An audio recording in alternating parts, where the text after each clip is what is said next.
ਸਵਾਗਤ ਜੀ ਤੁਹਾਡਾ ਸਾਰਿਆਂ ਦਾ। ਤੁਸੀਂ ਦੇਖ ਰਹੇ ਹੋ ਪ੍ਰਾਈਮ ਏਸ਼ੀਆ ਟੀਵੀ। ਮੈਂ ਗੁਰਪ੍ਰੀਤ ਸਿੰਘ ਸੰਧਾਵਾਲੀਆ ਤੁਹਾਡੇ ਨਾਲ ਤੇ ਆਪਣੇ ਸਮੇਂ ਮੁਤਾਬਕ ਅਸੀਂ ਹਾਜ਼ਰ ਹਾਂ। ਇੰਨਾ ਜ਼ਰੂਰ ਹੈ ਜੀ ਕਿ ਅੱਜ ਦੇ ਦਿਨ ਆਪਣੇ ਨਾਲ ਇਸ ਪ੍ਰੋਗਰਾਮ ਦੇ ਵਿੱਚ ਜਤਿੰਦਰ ਪੰਨੂ ਜੀ ਹੁੰਦੇ ਨੇ ਤੇ ਪਿਛਲੇ ਹਫ਼ਤੇ 'ਚ ਜਾਂ ਹੁਣ ਜੋ ਕੁਝ ਵੀ ਇਸ ਵਕਤ ਘੱਟ ਵਾਪਰ ਰਿਹਾ ਹੁੰਦਾ ਉਹ ਸਾਰੇ ਕੁਝ ਦੇ ਉੱਪਰ ਆਪਾਂ ਉਹਨਾਂ ਦੇ ਪੁਆਇੰਟ ਆਫ ਵਿਊ ਤੋਂ ਵੀ ਖਬਰਾਂ ਨੂੰ ਸਮਝਣ ਦੀ ਕੋਸ਼ਿਸ਼ ਕਰਦੇ ਹਾਂ।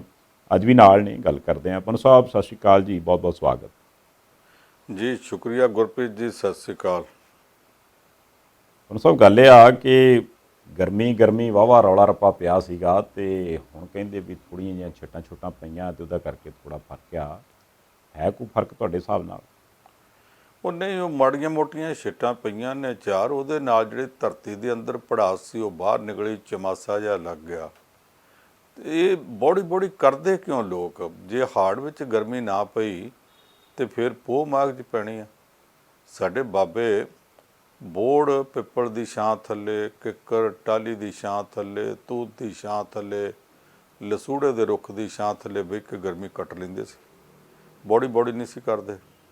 ਹੁਣ ਵੀ ਜਦੋਂ ਕਦੇ ਮੈਂ ਇੱਥੇ ਸ਼ਹਿਰ ਦੇ ਵਿੱਚ ਨਿਕਲਦਾ, ਮੇਰੇ ਤੋਂ 10-15 ਸਾਲ ਵੱਡੀ ਉਮਰ ਦੇ ਬੁੱਢੇ ਉਹ ਇੱਥੇ ਰਿਕਸ਼ਾ ਚਲਾ ਰਹੇ ਆ, ਰੇਹੜੀ ਧੱਕ ਰਹੇ ਆ, ਜਾਂ ਕਦੇ ਜੇ ਸ਼ਹਿਰ ਤੋਂ ਬਾਹਰ ਨਿਕਲਣ ਦਾ ਮੌਕਾ ਮਿਲੇ, ਮੈਂ ਖੇਤਾਂ 'ਚ ਝੋਨਾ ਲਾਉਂਦੇ ਕਿਸੇ ਬਜ਼ੁਰਗ ਨੂੰ ਵੇਖਦਾ, ਔਰਤਾਂ ਨੂੰ ਵੀ ਵੇਖਦਾ। ਸੜਕ ਦੇ ਉੱਤੇ ਕੰਮ ਕਰਦੇ ਬਜ਼ੁਰਗ ਅਤੇ ਔਰਤਾਂ ਇੱਟ ਵੱਟੇ ਦਾ ਔਖਾ ਕੰਮ ਕਰਦੇ ਪਏ, ਉਹਨਾਂ ਨੂੰ ਗਰਮੀ ਲੱਗਦੀ ਨਹੀਂ। ਪੇਟ ਦੀ ਭੁੱਖ ਜਿਹੜੀ ਆ, ਗਰਮੀ ਸਰਦੀ ਕਿੱਥੇ ਸਾਹਮਣੇ ਰਹਿਣ ਦਿੰਦੀ ਹੈ। ਅਸੀਂ ਲੋਕ ਥੋੜ੍ਹੇ ਜਿਹੇ ਇੱਕ ਤਾਂ ਹੋ ਗਏ ਆ ਸੁੱਖ ਰਹਿਣੇ। ਦੂਸਰਾ, ਸਾਡੇ ਵਿੱਚ ਇਹ ਰਿਵਾਜ਼ ਪੈਂਦਾ ਜਾਂਦਾ ਕਿ ਮਿਲੋ, ਹੋਰ ਕੋਈ ਗੱਲ ਕਰੋ ਜਾਂ ਨਾ ਕਰੋ। ਜਿੱਦਾਂ ਗੋਰਿਆਂ ਵਿੱਚ ਹੁੰਦਾ ਨਾ ਕਿ ਜਾਂਦਿਆਂ ਸਾਰੇ ਕਹੋ, hello, the weather is quite rough today, the weather is quite good today, it's very nice today. ਉਹ ਹੁਣ ਕਹਿਣ ਦਾ ਨਾ ਰਿਵਾਜ਼ ਸਾਡੇ ਵੀ ਇੱਥੇ ਪੈ ਜਾਂਦਾ। ਜਾਂਦਿਆਂ ਸਾਰੇ ਕਹੋ, ਮਰ ਕੇ ਬੜੀ ਗਰਮੀ ਆ, ਸਰਦੀਆਂ ਆਉਣ ਮਰ ਕੇ ਬੜੀ ਠੰਡ ਬੜੀ ਆ। ਇਹ ਕੋਈ ਇਹੋ ਜਿਹੀ ਗੱਲ ਨਹੀਂ ਗੀ। ਇੰਨੀ ਮਰਗੇ ਨਹੀਂ ਕਰਨੀ ਚਾਹੀਦੀ। ਅਸੀਂ ਕਈ ਚੀਜ਼ਾਂ ਆਦਤਾਂ ਵਿਗਾੜੀਆਂ ਨੇ। ਮੈਂ ਉਹ ਸਾਰਾ ਦੌਰ ਵੇਖਿਆ ਜਦੋਂ ਅਸੀਂ ਪੱਖੀਆਂ ਝੱਲਣ ਤੋਂ ਤੁਰੇ। ਉਹ ਵੀ ਪੱਖੀ ਹੁੰਦੀ ਸੀ ਜਿਹੜੀ ਇੱਦਾਂ ਸਾਰੀ ਹੱਥ 'ਚ ਘੁਮਾਉਣੀ ਪੈਂਦੀ ਸੀ ਡੰਡੀ ਸਮੇਤ। ਉਹ ਵੀ ਹੁੰਦੀ ਸੀ ਜਿਹਦੀ ਡੰਡੀ ਫੜ ਛੱਡੀ ਸੀ, ਐਂ ਕਰੋ ਤੇ ਪੱਖੀ ਇਕੱਲੀ ਘੁੰਮਦੀ ਹੁੰਦੀ ਸੀ। ਘੁੰਗਰੂਆਂ ਵਾਲੀ ਪੱਖੀ ਵੀ ਵੇਖੀ ਸੀ। ਉਦੋਂ ਬਾਅਦ ਅਸੀਂ ਤਬਦੀਲੀ ਦਾ ਦੌਰ ਵੇਖਿਆ। ਪਹਿਲਾਂ ਕਿਸੇ ਵਿਰਲੇ ਵਾਂਝੇ ਦੇ ਘਰ ਜਦੋਂ TV ਆਇਆ ਤੇ ਉੱਥੇ ਜਾਣਾ, ਤੇ ਉਹ ਇਹ ਨਹੀਂ, ਉਹ ਜਾਂਦੇ ਨਾ ਘੜੀ ਮੁੜੀ ਬਹਾਨੇ ਨਾਲ ਘੜੀ ਜਿਹੀ ਵੇਖ ਕੇ ਕਹਿੰਦੇ, ਕਾਕਾ TV ਕਿੰਨੇ ਕੁ ਵਜੇ ਸ਼ੁਰੂ ਹੋਣਾ, ਇਹ ਦੱਸਣ ਵਾਸਤੇ ਕਿ ਸਾਡੇ ਘਰ TV ਹੈਗਾ। ਨਵੇਂ ਸੋਫੇ ਆਏ ਸੀ। ਇਹ ਨਹੀਂ ਕਹਿੰਦੇ ਬਹਿ ਜਾਓ, ਕਹਿੰਦੇ ਸੋਫੇ 'ਤੇ ਬੈਠੋ। ਅਤੇ ਫਿਰ ਜਿਹਦੇ ਘਰ ਕੋਈ ਨਵਾਂ ਫਰਿੱਜ ਆ ਜਾਂਦਾ ਸੀ, ਬਾਕੀ ਲੋਕਾਂ ਦੇ ਨਹੀਂ ਸੀ ਹੁੰਦਾ, ਉਹ ਸਰਦੀਆਂ ਵਿੱਚ ਵੀ ਉਹਦੇ ਘਰ ਗਏ ਜਾਓ ਨਾ, ਅਤੇ ਉਹ ਪਾਣੀ ਲਿਆਵੀਂ ਅੰਦਰੋਂ, ਕਿਤੇ ਫਰਿੱਜ 'ਚੋਂ ਨਾ ਕੱਢ ਲਿਆਵੀਂ, ਜ਼ਿਆਦਾ ਠੰਡਾ ਹੁੰਦਾ। ਬਹਾਨੇ ਨਾਲ ਦੱਸਦੇ ਹੁੰਦੇ ਸੀ ਕਿ ਸਾਡੇ ਕੋਲ ਫਰਿੱਜ ਹੈਗਾ। ਹੁਣ ਉਹੋ ਜਿਹੀਆਂ ਸਾਰੀਆਂ ਹੀ ਆਦਤਾਂ ਵਿਗਾੜੀ ਜਾਂਦੇ ਹਾਂ। ਮੌਸਮਾਂ ਦੇ ਨਾਲ ਜੇ ਅਸੀਂ ਹੰਡਣਾ ਨਹੀਂ, ਇਹ ਕੁਦਰਤ ਦਾ ਵਰਤਾਰਾ, ਅਤੇ ਫਿਰ ਇੱਦਾਂ ਤਾਂ ਕੰਮ ਨਹੀਂ ਚੱਲ ਸਕਦਾ। ਬੰਦੇ ਨੂੰ ਇੰਨਾ ਸੁੱਖ ਰਹਿਣਾ ਨਹੀਂ ਹੋਣਾ ਚਾਹੀਦਾ। ਥੋੜ੍ਹਾ ਬਹੁਤ ਮੌਸਮ ਦੇ ਨਾਲ ਕੁਦਰਤ ਦੇ ਵਰਤਾਰਿਆਂ ਦੇ ਨਾਲ ਚੱਲਣ ਦਾ ਯਤਨ ਕਰਨਾ ਚਾਹੀਦਾ। ਹਾਂਜੀ, ਗੱਲ ਠੀਕ ਹੈ, ਪਰ ਇਹਦੇ 'ਚ ਇੱਕ ਗੱਲ ਤਾਂ ਹੈਗੀ ਹੈ ਪੰਨੂ ਸਾਹਿਬ, ਜਦੋਂ ਤੁਸੀਂ ਜ਼ਿਕਰ ਕੀਤਾ ਵੀ ਜੇ ਕੋਈ ਰੇਹੜੀ ਧੱਕੀ ਜਾਂਦਾ ਉਹ ਵੀ ਗਰਮੀ ਦੀ ਪਰਵਾਹ ਨਹੀਂ ਕਰਦਾ, ਝੋਨਾ ਲਾਉਂਦਾ ਉਹ ਵੀ ਉੱਧਰਲੇ ਰੁੱਝਾ ਜਾਂਦਾ, ਕੰਮ ਧੰਦੇ ਵਾਲਾ ਬੰਦਾ ਜਿਹੜਾ ਸਾਰਾ ਹੀ ਉਹ ਗਰਮੀ ਦੀ ਪਰਵਾਹ ਨਹੀਂ ਕਰਦੇ। ਵੈਸੇ ਇੱਕ ਭਾਈਚਾਰਾ ਆਪਣੇ ਪੰਜਾਬ 'ਚ ਉਹ ਵੀ ਹੈਗਾ ਜਿਨ੍ਹਾਂ ਨੂੰ ਗਰਮੀ ਬਹੁਤ ਲੱਗਦੀ। ਕਈ ਵਾਰਾਂ ਤਾਂ ਨਿੱਕੇ ਜਿਹੇ ਕਮਰੇ 'ਚ ਵੀ 2-2 AC ਲਾ ਕੇ ਬਹਿਣਾ ਪੈਂਦਾ। ਗੱਡੀ 'ਚ ਵੀ ਵੱਡੀ ਗੱਡੀ 'ਚ ਵੀ ਵੱਡਾ AC ਚਾਹੀਦਾ ਉਹਨਾਂ ਨੂੰ। ਪਰ ਹੁਣ ਕਿਉਂਕਿ ਇਲੈਕਸ਼ਨ ਆ, ਉਹਨਾਂ ਨੂੰ ਇੱਕ ਤਰ੍ਹਾਂ ਦਾ ਕੰਮ ਆ, ਇਸ ਕਰਕੇ ਭਾਵੇਂ ਉਹ ਜਿੰਨੀਆਂ ਵੀ ਪੋਲੀਟੀਕਲ ਪਾਰਟੀਆਂ ਦੇ ਨੇ, ਨਿੱਕੇ ਤੋਂ ਲੈ ਕੇ ਵੱਡੇ ਲੀਡਰ ਸਾਹਿਬਾਨ ਸਾਰੇ ਹੀ ਸੰਗਰੂਰ ਦੇ ਵਿੱਚ ਧਮਕੜੇ ਅੱਗੜ ਪਿੱਛੜ ਇੱਕ ਦੂਸਰੇ ਦੇ ਤੁਰੇ ਫਿਰਦੇ ਆ। ਸੰਗਰੂਰ ਵਾਲੀ ਜ਼ਿਮਨੀ ਚੋਣ ਵਾਲੇ ਪਾਸੇ ਹਰੇਕ ਦਾ ਬੜਾ ਧਿਆਨ ਆ। ਅਤੇ ਐਤਕੀ ਇੰਟਰਸਟਿੰਗ ਗੱਲ ਇਹ ਹੈ ਕਿ ਆਮ ਤੌਰ 'ਤੇ ਪੰਜਾਬ 'ਚ 2 ਧਿਰਾਂ ਹੁੰਦੀਆਂ ਸੀ, ਫਿਰ 3 ਹੋਈਆਂ। ਐਤਕੀ ਸੰਗਰੂਰ 'ਚ 5 ਕੋਨਾ ਮੁਕਾਬਲਾ। ਥੋੜ੍ਹਾ ਜਿਹਾ ਸੰਗਰੂਰ ਵਾਲੀ ਜ਼ਿਮਨੀ ਚੋਣ ਨੂੰ ਵੀ ਸਮਝਾਓ ਵੀ ਕਿੱਥੇ ਪਹੁੰਚੀ ਆਪਣੀ। ਦੇਖੋ ਵੀ, ਸੰਗਰੂਰ ਵਾਲੀ ਜ਼ਿਮਨੀ ਚੋਣ ਦੇ ਵਿੱਚ ਤਾਂ ਸਾਰਾ ਜ਼ੋਰ ਲੱਗਾ ਪਿਆ ਹਰ ਕਿਸੇ ਦਾ। ਸਰਕਾਰ ਦੇ ਸਾਹਮਣੇ ਨੱਕ ਬਚਾਉਣ ਦੀ ਲੜਾਈ ਹੈ। ਉਹ ਪਾਰਲੀਮੈਂਟ ਦੀ 1 ਸੀਟ ਨਹੀਂ ਨਾ, ਉਹਦੇ 'ਚ 9 ਸੀਟਾਂ ਅਸੈਂਬਲੀ ਦੀਆਂ ਨੇ। ਲਹਿਰਾ, ਤਿੜਬਾ, ਭਦੌੜ, ਬਰਨਾਲਾ, ਸੰਗਰੂਰ, ਮਹਿਲ ਕਲਾਂ, ਮਲੇਰਕੋਟਲਾ, ਸੁਨਾਮ, ਕਿੰਨੀਆਂ ਸੀਟਾਂ ਨੇ। ਇਹ 9 ਸੀਟਾਂ ਅਸੈਂਬਲੀ ਦੀਆਂ ਜਦੋਂ ਦਾਅ 'ਤੇ ਲੱਗੀਆਂ ਹੋਣ, ਜੇ ਸਰਕਾਰ ਜਿੱਤ ਵੀ ਜਾਵੇ ਤਾਂ ਸਰਕਾਰ ਦਾ ਉਮੀਦਵਾਰ ਜਿੱਤ ਵੀ ਜਾਵੇ, 9 ਹਲਕਿਆਂ ਦੇ ਵਿੱਚ ਹੀ ਹੁਣ ਉਹਨਾਂ ਦੇ ਇਸ ਵੇਲੇ MLA ਨੇ, ਜੇ ਇੱਕ ਵੀ ਹਲਕੇ ਦੇ ਵਿੱਚੋਂ ਪਾਰਟੀ ਹਾਰ ਗਈ, ਬਾਕੀ 8 ਚੋਂ ਰਲਾ ਕੇ ਭਾਵੇਂ ਜਿੱਤ ਵੀ ਜਾਵੇ, ਤੇ ਸਰਕਾਰ ਨੂੰ ਲੋਕਾਂ ਨੇ ਮਿਹਣੇ ਤੇ ਦੇਣੇ ਦੇਣੇ ਆ। ਇੱਕ ਤਾਂ ਫਰਕ ਇਹ ਪੈਂਦਾ। ਦੂਸਰਾ ਇਹ ਹੈ ਕਿ ਜਿਹੜੀਆਂ ਵਿਰੋਧੀ ਧਿਰ ਦੀਆਂ ਪਾਰਟੀਆਂ ਨੇ ਉਹਨਾਂ ਦੇ ਉਮੀਦਵਾਰ ਨੇ, ਆਮ ਤੌਰ ਤੇ ਉੱਥੇ ਭਾਵੇਂ ਜਿੰਨੇ ਬਾਕੀ ਮਰਜ਼ੀ ਖੜੇ ਹੋਣ, ਪੰਜਾਂ 'ਚ ਲੜਾਈ ਸਮਝੀ ਜਾਂਦੀ ਹੈ। ਉਹਨਾਂ ਪੰਜਾਂ ਨੂੰ ਤੁਸੀਂ 2+2+1 ਕਰ ਲਓ। ਪਹਿਲੇ 2+ ਨੇ ਤੁਸੀਂ ਸਿੱਖ ਮਾਨਸਿਕਤਾ ਵਾਲੇ ਲੈ ਲਓ।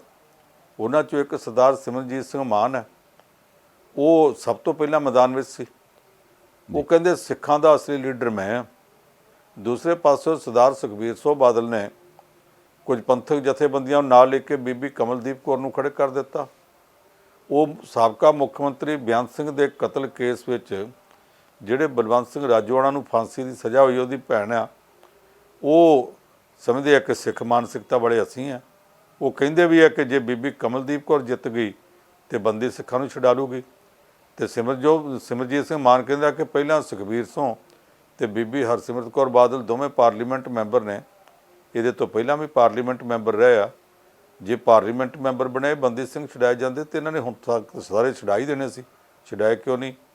ਇਹਦੇ ਉੱਤੇ ਵੀ ਚਰਚਾ। ਉਹਨਾਂ ਦੋਵਾਂ 'ਚ ਆਪਸੀ ਲੜਾਈ ਇਸ ਗੱਲ ਦੀ ਹੈ, ਸੀਟ ਜਿੱਤਣ ਤੋਂ ਵੀ ਵੱਧ, ਕਿ ਸਾਡੇ ਦੋਵਾਂ 'ਚੋਂ ਵੋਟਾਂ ਕਿਹੜਾ ਵੱਧ ਲੈ ਜਾਂਦਾ, ਸਿੱਖਾਂ ਦਾ ਅਸਲੀ ਲੀਡਰ ਉਹ ਮੰਨਿਆ ਜਾਵੇਗਾ। ਇਸ ਗੱਲ ਦੇ ਉੱਤੇ ਖਿੱਚੋਤਾਣ ਹੈ। ਜਦੋਂ 2+2 ਦੀ ਗੱਲ ਕਰਦਾ, 2+2+1 ਦੀ, ਦੋ ਤਾਂ ਇਹ ਹੋ ਗਏ। ਦੂਸਰੇ 2+2 ਦੇ ਵਿੱਚ ਆਉਂਦੇ ਨੇ 2 ਕਾਂਗਰਸੀ।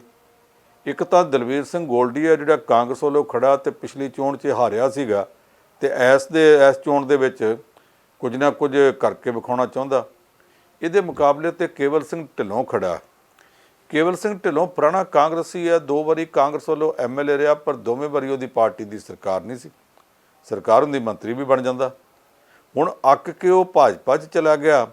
ਜਿੱਦਣ ਭਾਜਪਾ 'ਚ ਗਿਆ, ਅਗਲੇ ਦਿਨ ਭਾਜਪਾ ਵਾਲਿਆਂ ਨੇ ਟਿਕਟ ਦੇ ਦਿੱਤੀ। ਕਾਂਗਰਸੀ ਦੇ ਮੱਥੇ ਕਾਂਗਰਸੀ ਮਾਰਿਆ ਉਹਨਾਂ ਨੇ। ਉੱਥੇ ਭਾਜਪਾ ਤੇ ਹੈਗੀ ਕਿਤੇ ਨਹੀਂ। ਤੇ ਸਾਰਾ ਜ਼ੋਰ ਦੋਵਾਂ ਦਾ, ਕਾਂਗਰਸੀਆਂ ਦਾ, ਇਸ ਗੱਲ ਤੇ ਲੱਗਾ ਕਿ ਕਿਹੜਾ ਵੱਧ ਵੋਟਾਂ ਲੈ ਜਾਂਦਾ। ਸਾਰਾ ਕਾਂਗਰਸ ਦਾ ਬੇਸ ਤੋੜਨ ਦੇ ਉੱਤੇ ਪੂਰਾ ਜ਼ੋਰ ਨਾਲ ਲੱਗਾ ਪਿਆ।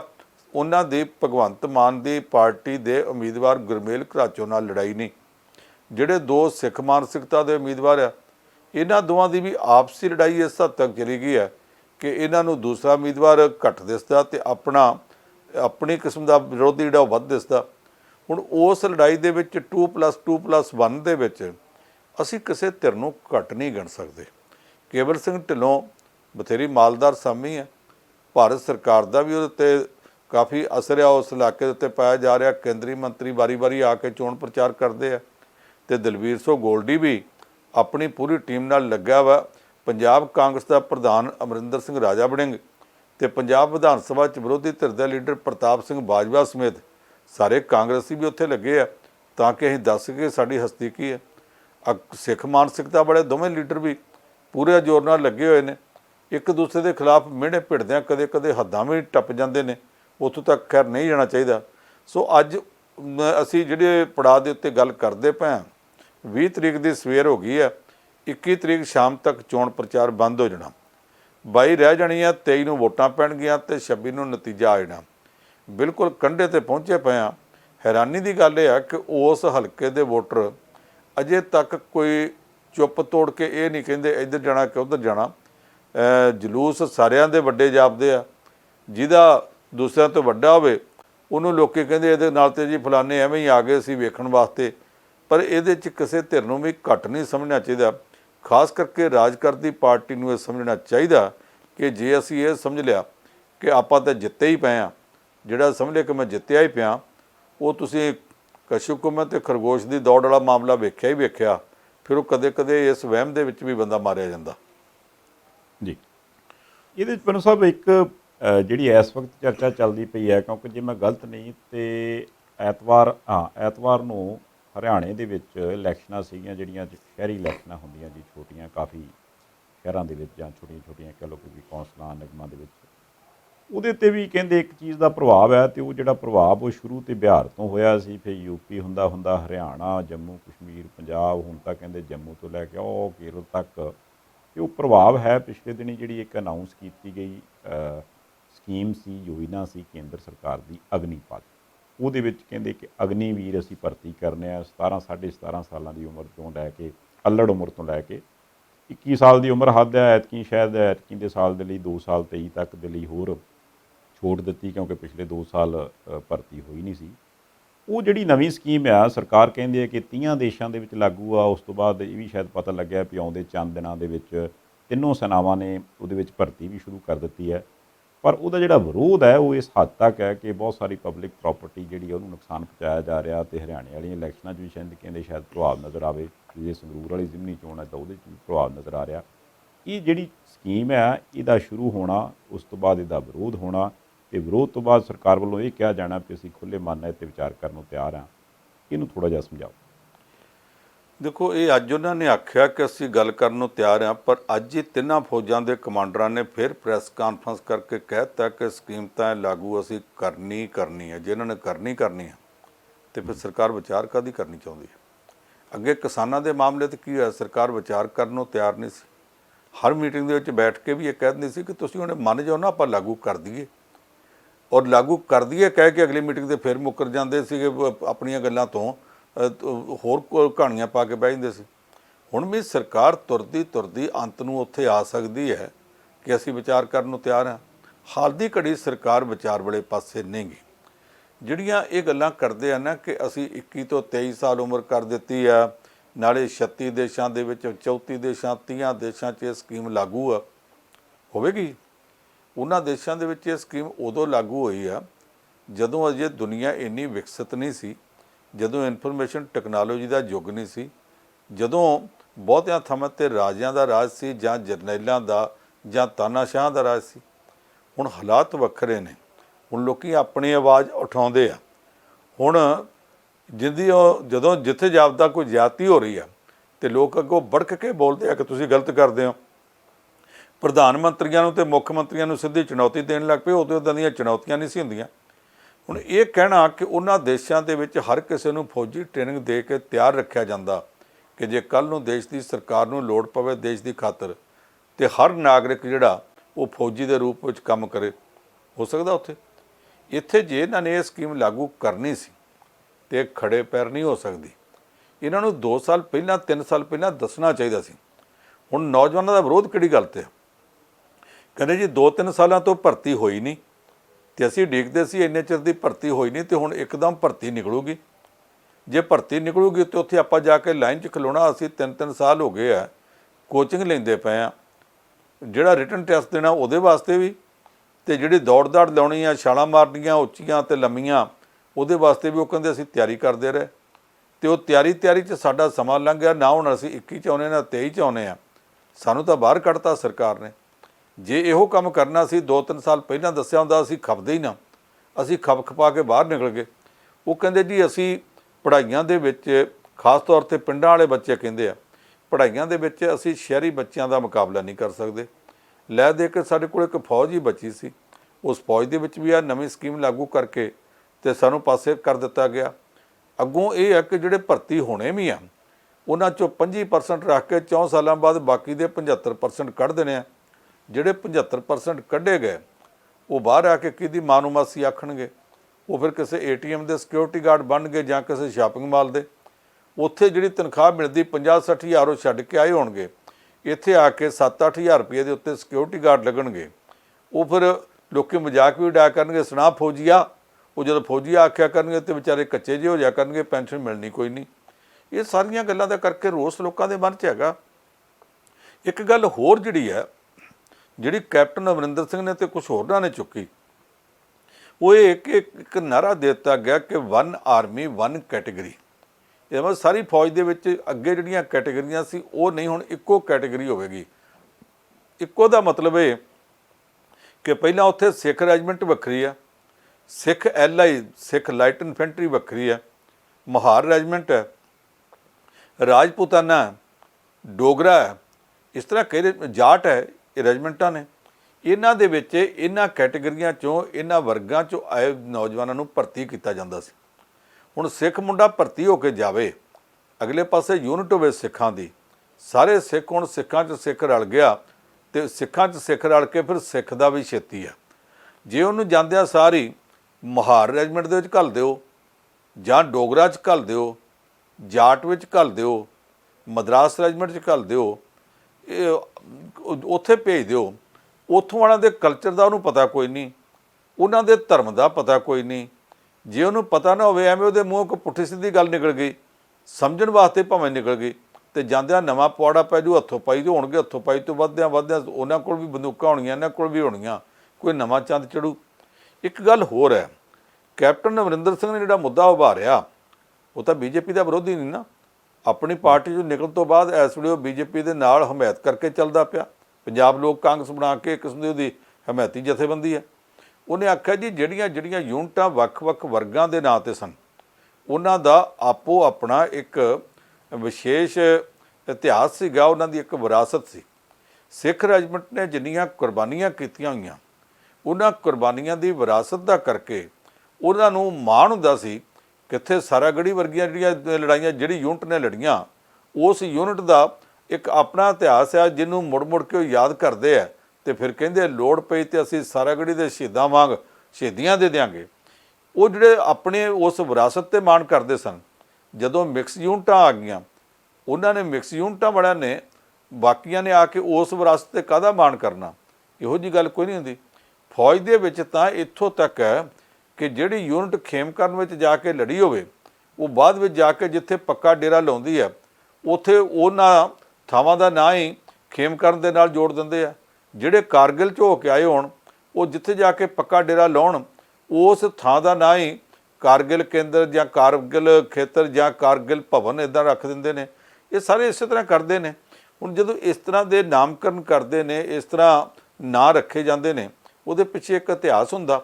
ਕੈਪਟਨ ਅਮਰਿੰਦਰ ਸਿੰਘ ਦੀ ਗੱਲ ਠੀਕ ਹੈ ਕਿ ਜਦੋਂ ਤੁਸੀਂ ਉਸ ਕੈਟੇਗਰਾਈਜੇਸ਼ਨ ਨੂੰ ਤੋੜੋਗੇ ਤੇ ਸਾਰਿਆਂ ਨੂੰ ਵਨ ਆਰਮੀ ਵਨ ਕੈਟੇਗਰੀ ਵਿੱਚ ਲਿਆਓਗੇ, ਤੇ ਇਹਦੇ ਨਾਲ ਜਿਹੜਾ ਫੌਜ ਦੇ ਵਿੱਚ ਲੜਨ ਦਾ ਜਜ਼ਬਾ, ਵਿਰਾਸਤ ਦੀ ਖਾਤਰ, ਅਣਖ ਦੀ ਖਾਤਰ ਮਰ ਮਿਟਣ ਦਾ ਜਜ਼ਬਾ, ਉਹ ਜਜ਼ਬਾ ਜਿਹੜਾ ਉਹ ਪਹਿਲਾਂ ਵਾਂਗ ਨਹੀਂ ਰਹਿ ਸਕਣਾ।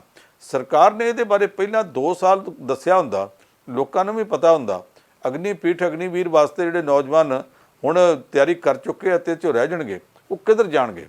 ਮੈਂ ਨਹੀਂ ਸਮਝਦਾ ਕਿ ਅੱਗਾਂ ਲਾਉਣੀਆਂ ਠੀਕ ਹੈ, ਗੱਡੀਆਂ ਸਾੜਦੀਆਂ ਠੀਕ ਹੈ, ਗਲਤ ਗੱਲ ਹੈ। ਅਸਲ 'ਚ ਇਹਨਾਂ ਦੇ ਉੱਤੇ ਪੈਸਾ ਲੱਗਾ ਤੇ ਦੇਸ਼ ਦੇ ਨਾਗਰਿਕਾਂ ਦਾ ਲੱਗਾ। ਜਿਹੜੇ ਨੌਜਵਾਨ ਅੱਗਾਂ ਲਾਉਂਦੇ, ਉਹਨਾਂ ਦੇ ਮਾਂ-ਬਾਪ ਦੇ ਵੀ ਟੈਕਸ ਜਿਹੜੇ ਸੀ ਉੱਥੇ ਗਏ ਅਤੇ ਫਿਰ ਉਹ ਪੈਸਾ ਲੱਗਾ। ਜਦੋਂ ਇਹ ਗੱਡੀਆਂ ਅੱਜ ਸਾੜੀਆਂ ਗਈਆਂ, ਕੱਲ੍ਹ ਨੂੰ ਗੱਡੀਆਂ ਦੀ ਲੋੜ ਤਾਂ ਹੈਗੀ ਆ, ਉਹੋ ਹੀ ਟੈਕਸਾਂ ਦਾ ਪੈਸਾ ਲਾ ਕੇ ਉਹਨੀਆਂ ਹੋਰ ਗੱਡੀਆਂ ਬਣਾਉਣੀਆਂ ਪੈਣਗੀਆਂ। ਇਸ ਪੱਖੋਂ ਇੱਕ ਗਲਤ ਗੱਲ ਹੈ। ਪਰ ਉਹ ਹਰਖਦਾ ਮਾਰਿਆ ਨਰਕ ਨੂੰ ਜਾਵੇ। ਉਹ ਕਹਿੰਦੇ ਸਾਡੀ ਤਾਂ ਜ਼ਿੰਦਗੀ ਤਬਾਹ ਹੋ ਗਈ, ਸਾਡਾ ਤਾਂ ਫਿਊਚਰ ਕੋਈ ਨਹੀਂ, ਅਸੀਂ ਜਾਈਏ ਕਿੱਥੇ? ਕੁਝ ਲੋਕ ਇਹਨੂੰ ਕਿਸਾਨੀ ਲਹਿਰ ਨਾਲ ਜੋੜ ਕੇ ਬਰਾਬਰ ਤੋਲਦੇ ਆ। ਲਹਿਰਾਂ ਦੋਵੇਂ ਇਸ ਗੱਲ ਤੇ ਇੱਕ ਦੂਸਰੇ ਦੇ ਬਰਾਬਰ ਨੇ ਕਿ ਦੋਵੇਂ ਭਵਿੱਖ ਲਈ ਲੜਦੇ ਆ। ਉਹ ਆਪਣੀਆਂ ਅਗਲੀਆਂ ਨਸਲਾਂ ਤੇ ਫਸਲਾਂ ਲਈ ਲੜਦੇ ਸੀ, ਇਹ ਆਪਣੇ ਭਵਿੱਖ, ਆਪਣੇ ਰੁਜ਼ਗਾਰ ਵਾਸਤੇ ਲੜਦੇ ਪਏ ਆ।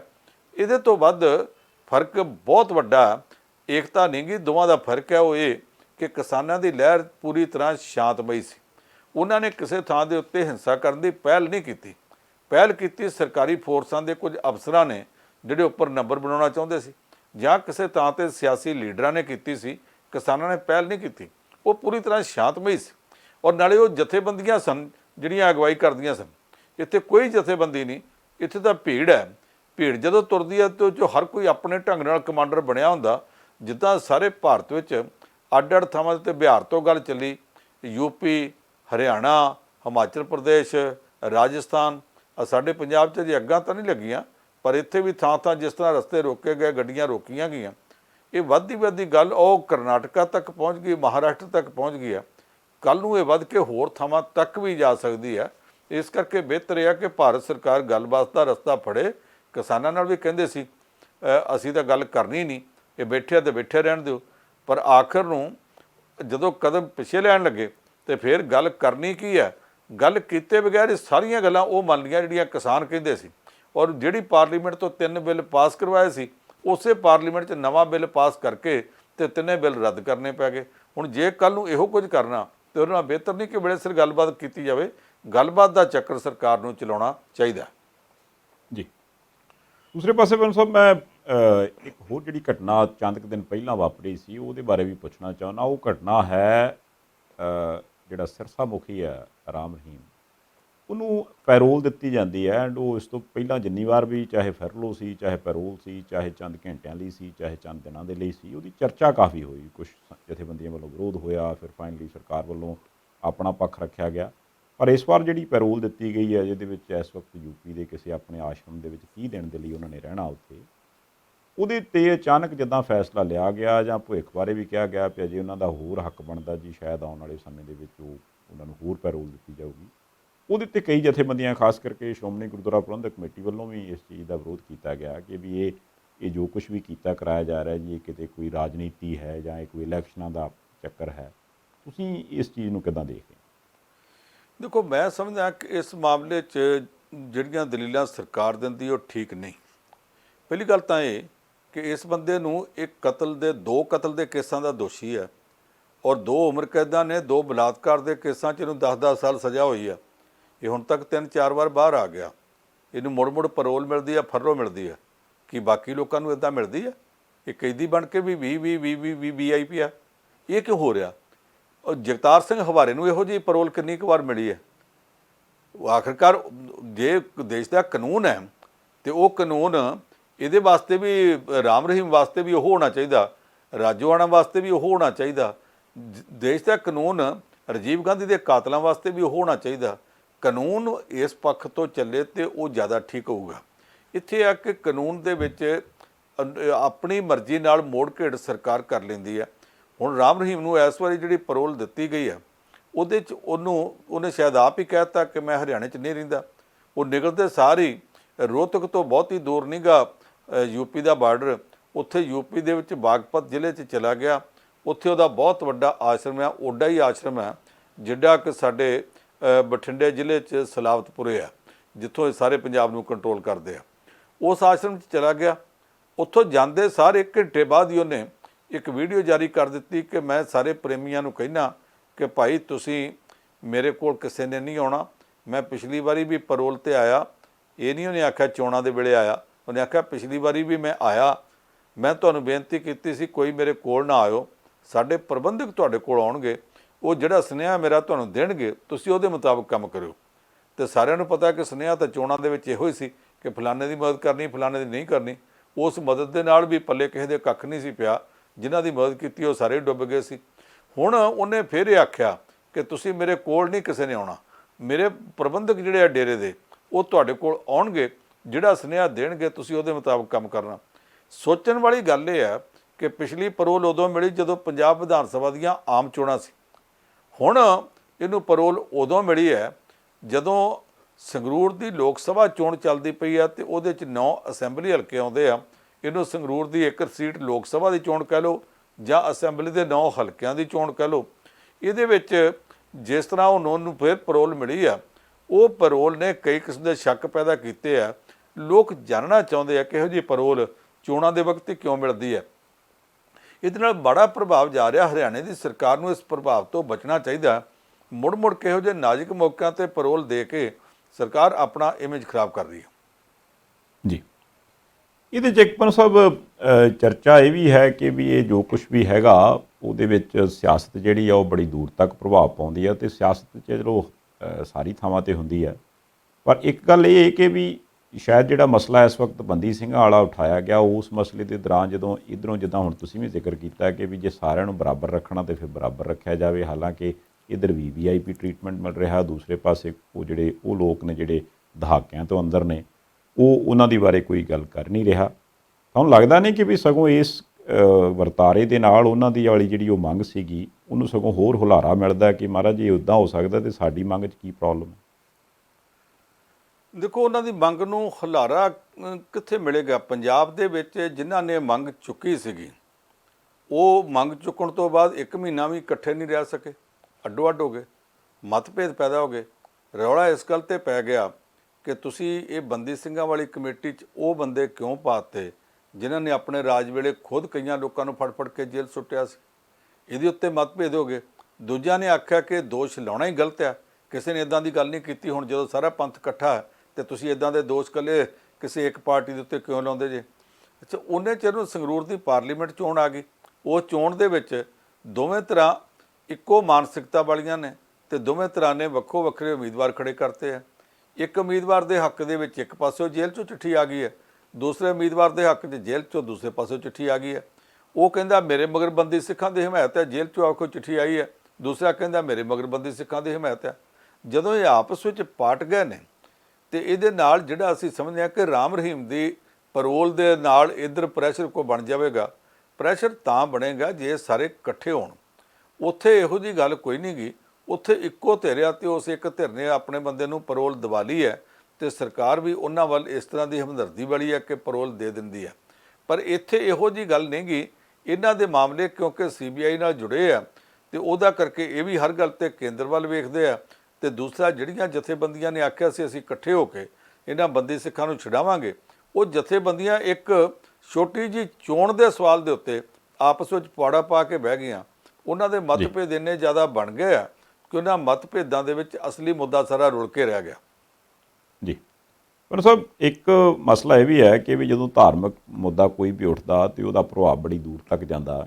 ਪਿਛਲੇ ਦਿਨੀ ਇੱਕ ਪੋਲੀਟੀਕਲ ਪਾਰਟੀ ਦੀ ਇੱਕ ਜਿਹੜੀ ਬੀਬੀ ਬੁਲਾਰੀ ਹੈ ਉਹਦੇ ਵੱਲੋਂ ਜਿਸ ਤਰ੍ਹਾਂ ਦੀ ਇੱਕ ਟਿੱਪਣੀ ਕੀਤੀ ਗਈ ਉਹਦਾ ਅਸਰ ਭਾਰਤ ਤਾਂ ਸੀਗਾ, ਫਿਰ ਭਾਰਤ ਤੋਂ ਬਾਹਰ ਹੋਣ ਲੱਗ ਪਿਆ। ਬਹੁਤ ਸਾਰੇ ਦੇਸ਼ਾਂ ਨੇ, ਖਾਸ ਕਰਕੇ ਮੁਸਲਿਮ ਦੇਸ਼ਾਂ ਨੇ ਇਸ ਚੀਜ਼ ਦਾ ਵਿਰੋਧ ਕੀਤਾ। UN ਤੱਕ ਉਹ ਗੱਲ ਪਹੁੰਚੀ ਆਪਣੀ। ਤੇ ਹੁਣ ਜਿਹੜੀ ਘਟਨਾ ਅਫਗਾਨਿਸਤਾਨ ਦੇ ਕਾਬਲ 'ਚ ਵਾਪਰੀ ਹੈ, ਗੁਰਦੁਆਰਾ ਸਾਹਿਬ ਦੇ ਉੱਪਰ ਹਮਲਾ ਕੀਤਾ ਗਿਆ। ਹਾਲਾਂਕਿ ਉਹ ਕਹਿੰਦੇ ਕਿ ਜਿਹੜੀ ਬਰੂਦ ਵਾਲੀ ਗੱਡੀ ਸੀਗੀ, ਕਾਰ ਸੀਗੀ, ਉਹ ਤਾਂ ਚਲੋ ਰਸਤੇ 'ਚ ਹੀ ਤਬਾਹ ਹੋ ਗਈ। ਜੇ ਉਹ ਵੀ ਉੱਥੇ ਤੱਕ ਪਹੁੰਚ ਜਾਂਦੀ ਤੇ ਪਤਾ ਨਹੀਂ ਕਿੰਨਾ ਕੁ ਨੁਕਸਾਨ ਹੋਣਾ ਸੀ। ਉਹਦੇ 'ਚ ਹੁਣ ਸ਼ਾਇਦ ਇੱਕ ਕਿਸੇ ਟਵਿੱਟਰ ਹੈਂਡਲ ਦੇ ਉੱਪਰ ਇਹ ਗੱਲ ਕਹੀ ਗਈ ਹੈ ਕਿ ਜਿਹੜੀ ਪਿਛਲੇ ਦਿਨੀ ਉਹ ਗੱਲ ਕੀਤੀ ਗਈ ਸੀਗੀ ਖਿਲਾਫ ਦੇ, ਉਹਦੇ ਜਵਾਬ ਦੇ ਵਿੱਚ ਇਹ ਕਾਰਵਾਈ ਕੀਤੀ ਗਈ ਹੈ।